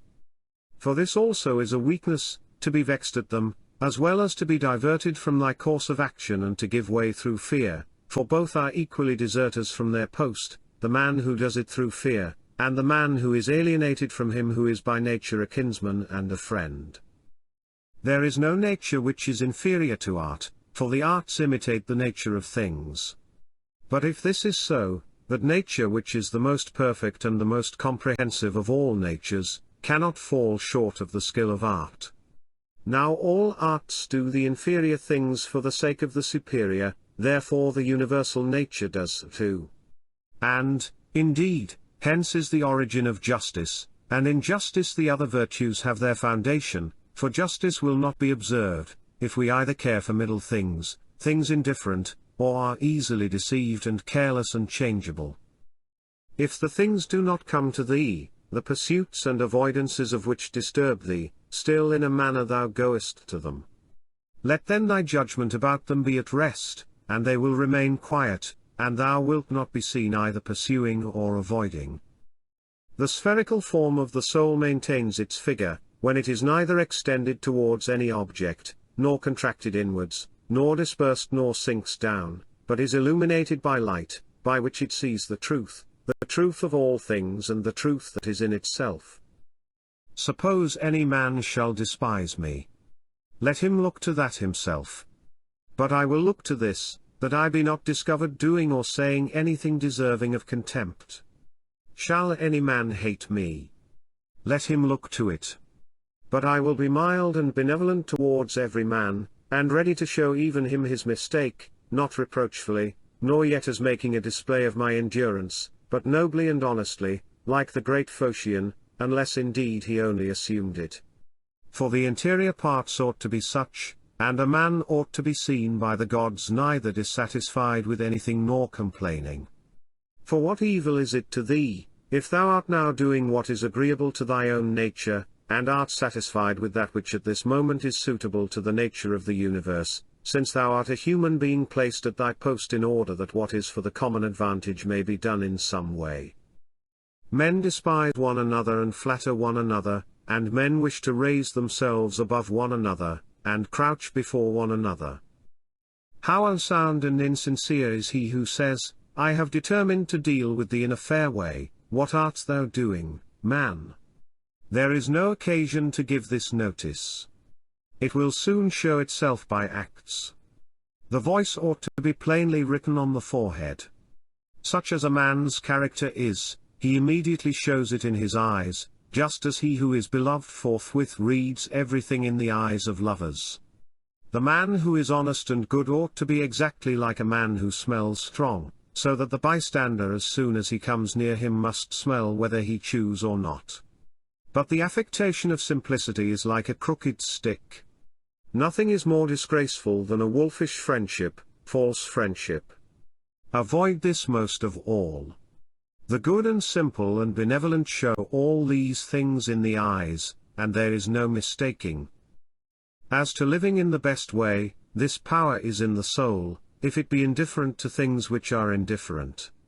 And it will be indifferent, if it looks on each of these things separately and all together, and if it remembers that not one of them produces in us an opinion about itself, nor comes to us, but these things remain immovable, and it is we ourselves who produce the judgments about them, and, as we may say, write them in ourselves, it being in our power not to write them, and it being in our power, if perchance these judgments have imperceptibly got admission to our minds, to wipe them out. And if we remember also that such attention will only be for a short time, and then life will be at an end. Besides, what trouble is there at all in doing this? For if these things are according to nature, rejoice in them, and they will be easy to thee, but if contrary to nature, seek what is conformable to thy own nature, and strive towards this, even if it bring no reputation, for every man is allowed to seek his own good. Consider whence each thing is come, and of what it consists, and into what it changes, and what kind of a thing it will be when it has changed, and that it will sustain no harm. If any have offended against thee, consider first, what is my relation to men, and that we are made for one another, and in another respect, I was made to be set over them, as a ram over the flock or a bull over the herd. But examine the matter from first principles. From this, if all things are not mere atoms, it is nature which orders all things. If this is so, the inferior things exist for the sake of the superior, and these for the sake of one another.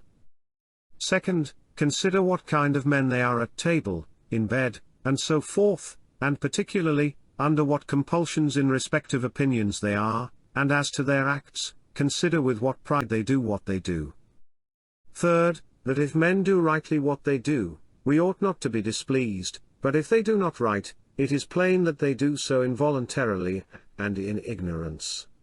For as every soul is unwillingly deprived of the truth, so also is it unwillingly deprived of the power of behaving to each man according to his deserts. Accordingly men are pained when they are called unjust, ungrateful, and greedy, and in a word wrongdoers to their neighbors. Fourth, consider that thou also doest many things wrong, and that thou art a man like others, and even if thou dost abstain from certain faults, still thou hast the disposition to commit them, though either through cowardice, or concern about reputation, or some such mean motive, thou dost abstain from such faults. Fifth, consider that thou dost not even understand whether men are doing wrong or not, for many things are done with a certain reference to circumstances.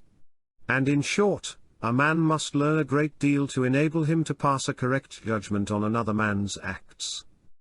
Sixth, consider when thou art much vexed or grieved, that man's life is only a moment, and after a short time we are all laid out dead. Seventh, that it is not men's acts which disturb us, for those acts have their foundation in men's ruling principles, but it is our own opinions which disturb us. Take away these opinions then, and resolve to dismiss thy judgment about an act as if it were something grievous, and thy anger is gone. How then shall I take away these opinions?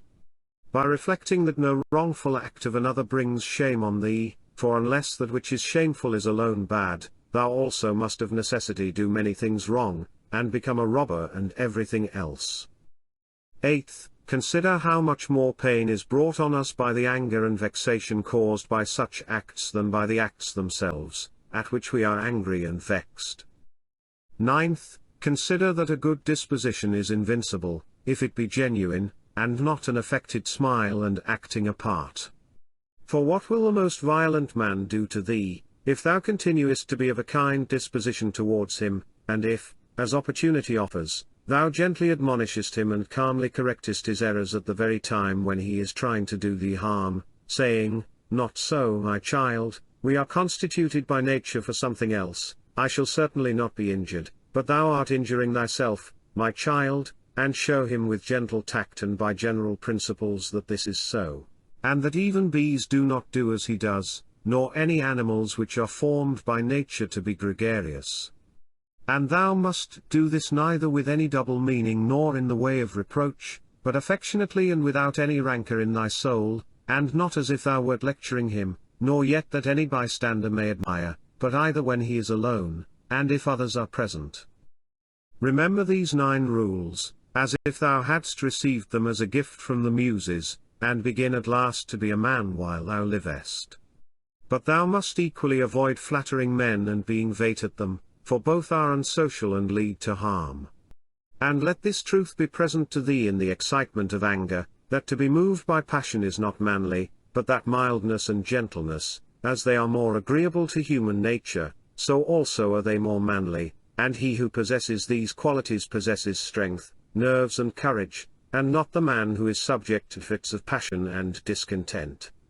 For in the same degree in which a man's mind is nearer to freedom from all passion, in the same degree also is it nearer to strength, and as the sense of pain is a characteristic of weakness, so also is anger. For he who yields to pain and he who yields to anger, both are wounded and both submit. But if thou wilt, receive also a 10th present from the leader of the Muses, Apollo, and it is this, that to expect bad men not to do wrong is madness, for he who expects this desires an impossibility. But to allow men to behave so to others, and to expect them not to do thee any wrong, is irrational and tyrannical. There are 4 principal aberrations of the superior faculty against which thou shouldst be constantly on thy guard, and when thou hast detected them, thou shouldst wipe them out and say on each occasion thus: "This thought is not necessary, this tends to destroy social union, this which thou art going to say comes not from the real thoughts," for thou shouldst consider it among the most absurd of things for a man not to speak from his real thoughts. But the 4th is when thou shalt reproach thyself for anything, for this is an evidence of the diviner part within thee being overpowered and yielding to the less honourable, and to the perishable part, the body, and to its gross pleasures. Thy aerial part and all the fiery parts which are mingled in thee, though by nature they have an upward tendency, still in obedience to the disposition of the universe they are overpowered here in the compound mass, the body. And also the whole of the earthy part in thee and the watery, though their tendency is downward, still are raised up and occupy a position which is not their natural one.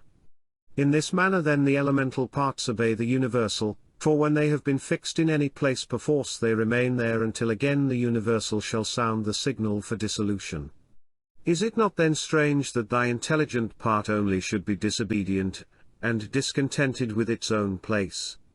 And yet no force is imposed on it, but only those things which are conformable to its nature, still it does not submit, but is carried in the opposite direction.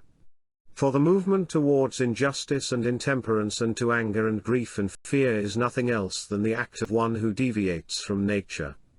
And also when the ruling faculty is discontented with anything that happens, then too it deserts its post, for it is constituted for piety and reverence towards the gods no less than for justice. For these qualities also are comprehended under the generic term of contentment with the constitution of things, and indeed they are prior to acts of justice. He who has not one and always the same object in life, cannot be one and the same all through his life. But what I have said is not enough, unless this also is added, what this object ought to be. For as there is not the same opinion about all the things which in some way or other are considered by the majority to be good, but only about some certain things, that is, things which concern the common interest, so also ought we to propose to ourselves an object which shall be of a common kind, social, and political. For he who directs all his own efforts to this object, will make all his acts alike, and thus will always be the same. Think of the country mouse and of the town mouse, and of the alarm and trepidation of the town mouse. Socrates used to call the opinions of the many by the name of lamii, bugbears to frighten children. The Lacedaemonians at their public spectacles used to set seats in the shade for strangers, but themselves sat down anywhere. Socrates excused himself to Perdiccas for not going to him, saying, "It is because I would not perish by the worst of all ends, that is, I would not receive a favor and then be unable to return it." In the writings of the Ephesians there was this precept, constantly to think of some one of the men of former times who practiced virtue.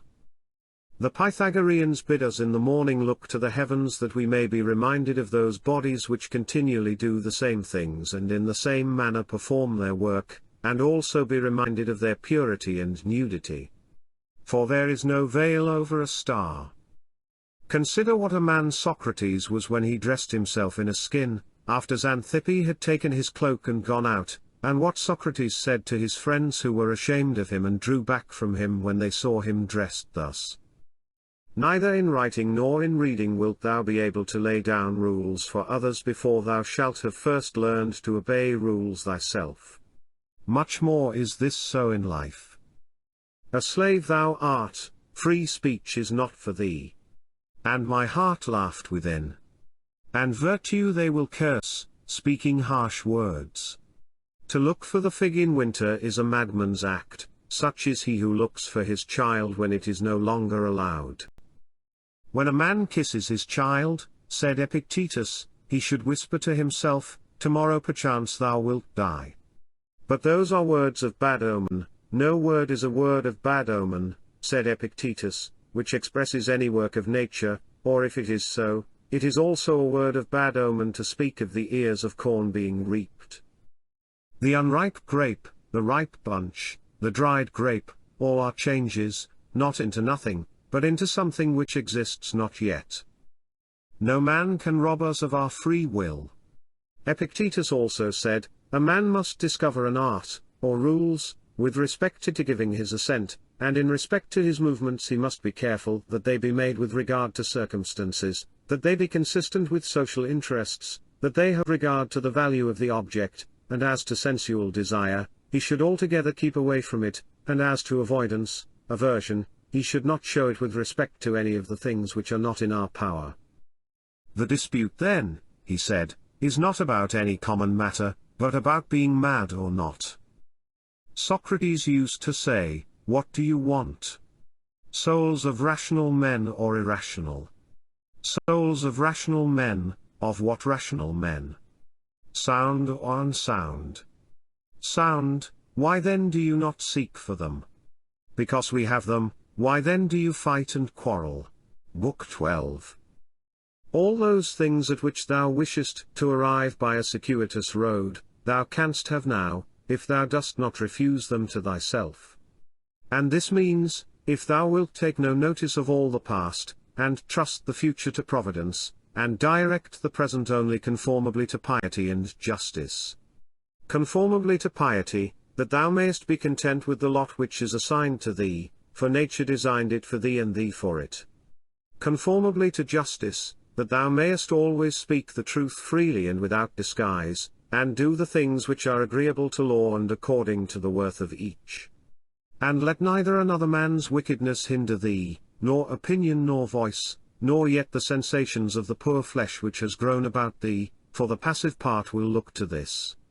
If then, whatever the time may be when thou shalt be near to thy departure, neglecting everything else thou shalt respect only thy ruling faculty and the divinity within thee, and if thou shalt be afraid not because thou must sometime cease to live, but if thou shalt fear never to have begun to live according to nature, then thou wilt be a man worthy of the universe which has produced thee, and thou wilt cease to be a stranger in thy native land, and to wonder at things which happen daily as if they were something unexpected, and to be dependent on this or that. God sees the minds, ruling principles, of all men bared of the material vesture and rind and impurities. For with his intellectual part alone he touches the intelligence only which has flowed and been derived from himself into these bodies. And if thou also usest thyself to do this, thou wilt rid thyself of thy much trouble. For he who regards not the poor flesh which envelops him, surely will not trouble himself by looking after raiment and dwelling and fame and such like externals and show. The things are three of which thou art composed, a little body, a little breath, life, intelligence. Of these the first two are thine, so far as it is thy duty to take care of them, but the third alone is properly thine.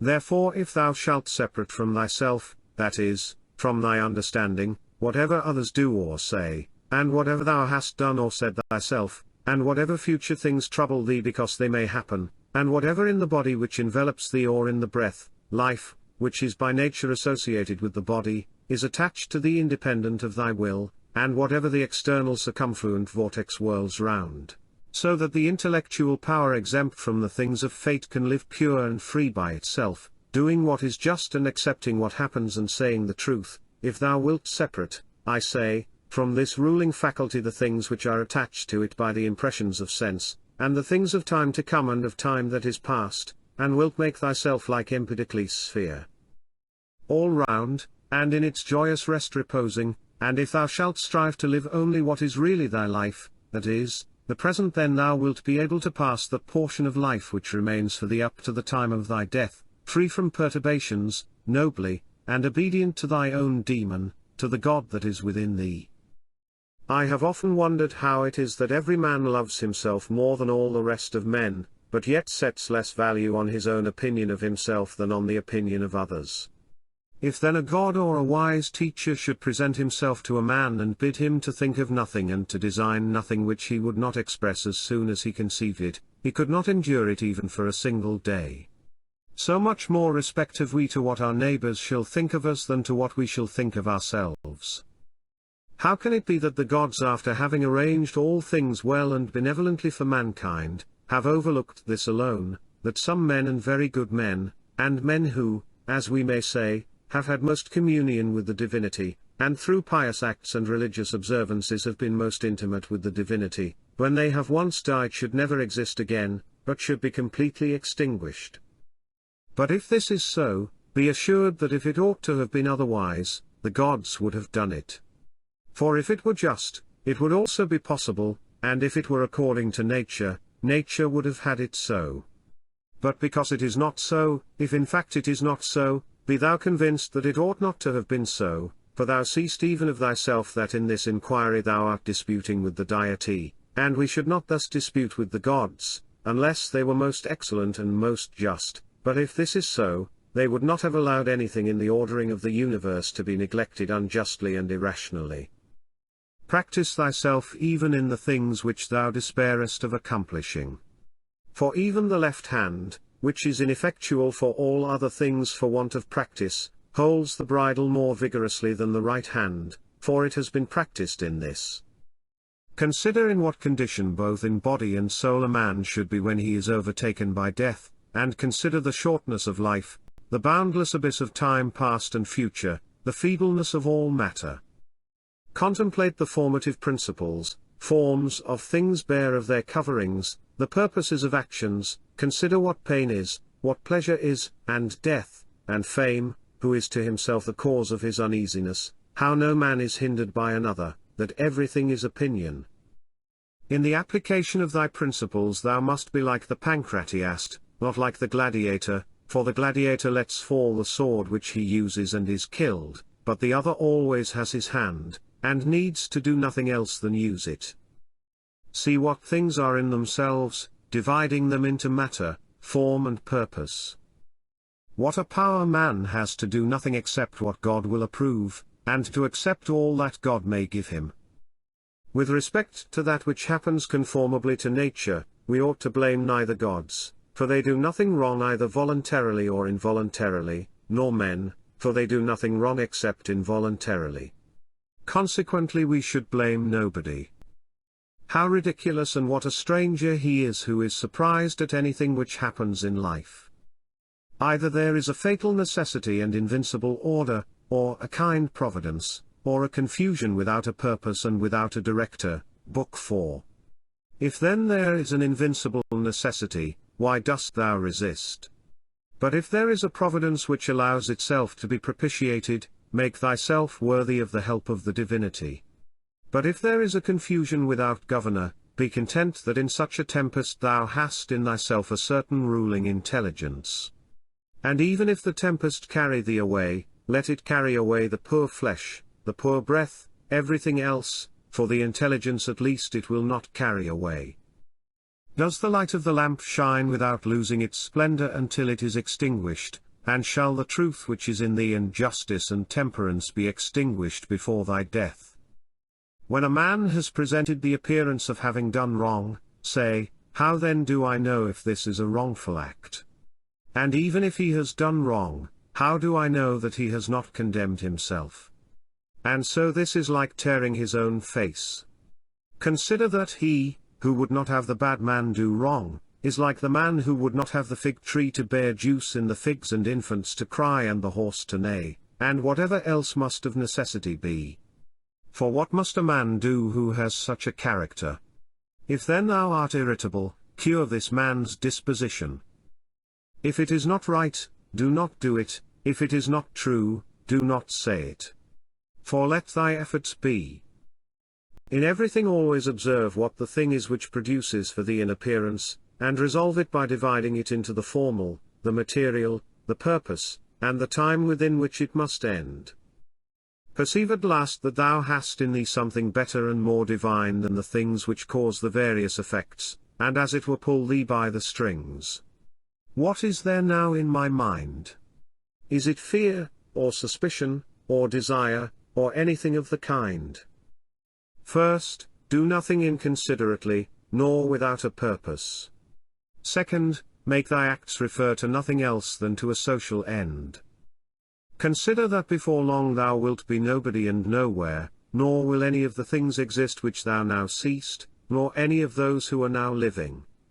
For all things are formed by nature to change and be turned and to perish in order that other things in continuous succession may exist. Consider that everything is opinion, and opinion is in thy power. Take away then, when thou choosest, thy opinion, and like a mariner, who has doubled the promontory, thou wilt find calm, everything stable, and a waveless bay. Any one activity whatever it may be, when it has ceased at its proper time, suffers no evil because it has ceased, nor he who has done this act, does he suffer any evil for this reason that the act has ceased. In like manner then the whole which consists of all the acts, which is our life, if it cease at its proper time, suffers no evil for this reason that it has ceased, nor he who has terminated this series at the proper time, has he been ill dealt with. But the proper time and the limit nature fixes, sometimes as in old age the peculiar nature of man, but always the universal nature, by the change of whose parts the whole universe continues ever young and perfect. And everything which is useful to the universal is always good and in season. Therefore the termination of life for every man is no evil, because neither is it shameful, since it is both independent of the will and not opposed to the general interest, but it is good, since it is seasonable and profitable to and congruent with the universal. For thus too he is moved by the deity who is moved in the same manner with the deity and moved towards the same things in his mind. These three principles thou must have in readiness. In the things which thou doest, do nothing either inconsiderately or otherwise than as justice herself would act, but with respect to what may happen to thee from without, consider that it happens either by chance or according to providence, and thou must neither blame chance nor accuse providence. Second, Consider what every being is from the seed to the time of its receiving a soul, and from the reception of a soul to the giving back of the same, and of what things every being is compounded and into what things it is resolved. Third, if thou shouldst suddenly be raised up above the earth, and shouldst look down on human things, and observe the variety of them how great it is, and at the same time also shouldst see at a glance how great is the number of beings who dwell around in the air and the ether, consider that as often as thou shouldst be raised up, thou wouldst see the same things, sameness of form and shortness of duration.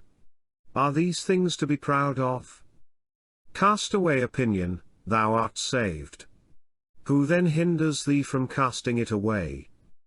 When thou art troubled about anything, thou hast forgotten this, that all things happen according to the universal nature, and forgotten this, that a man's wrongful act is nothing to thee, and further thou hast forgotten this, that everything which happens, always happened so and will happen so, and now happens so everywhere, forgotten this too, how close is the kinship between a man and the whole human race, for it is a community, not of a little blood or seed, but of intelligence. And thou hast forgotten this too, that every man's intelligence is a god, and is an efflux of the deity, and forgotten this, that nothing is a man's own, but that his child and his body and his very soul came from the deity, forgotten this, that everything is opinion, and lastly thou hast forgotten that every man lives the present time only, and loses only this. Constantly bring to thy recollection those who have complained greatly about anything, those who have been most conspicuous by the greatest fame or misfortunes or enmities or fortunes of any kind, then think where are they all now? Smoke and ash and a tale, or not even a tale. And let there be present to thy mind also everything of this sort, how Fabius Catilinus lived in the country, and Lucius Lupus in his gardens, and Statinius at Baiae, and Tiberius at Caprae and Velleius Rufus, or Rufus at Velia, and in fine think of the eager pursuit of anything conjoined with pride, and how worthless everything is after which men violently strain, and how much more philosophical it is for a man in the opportunities presented to him to show. The end.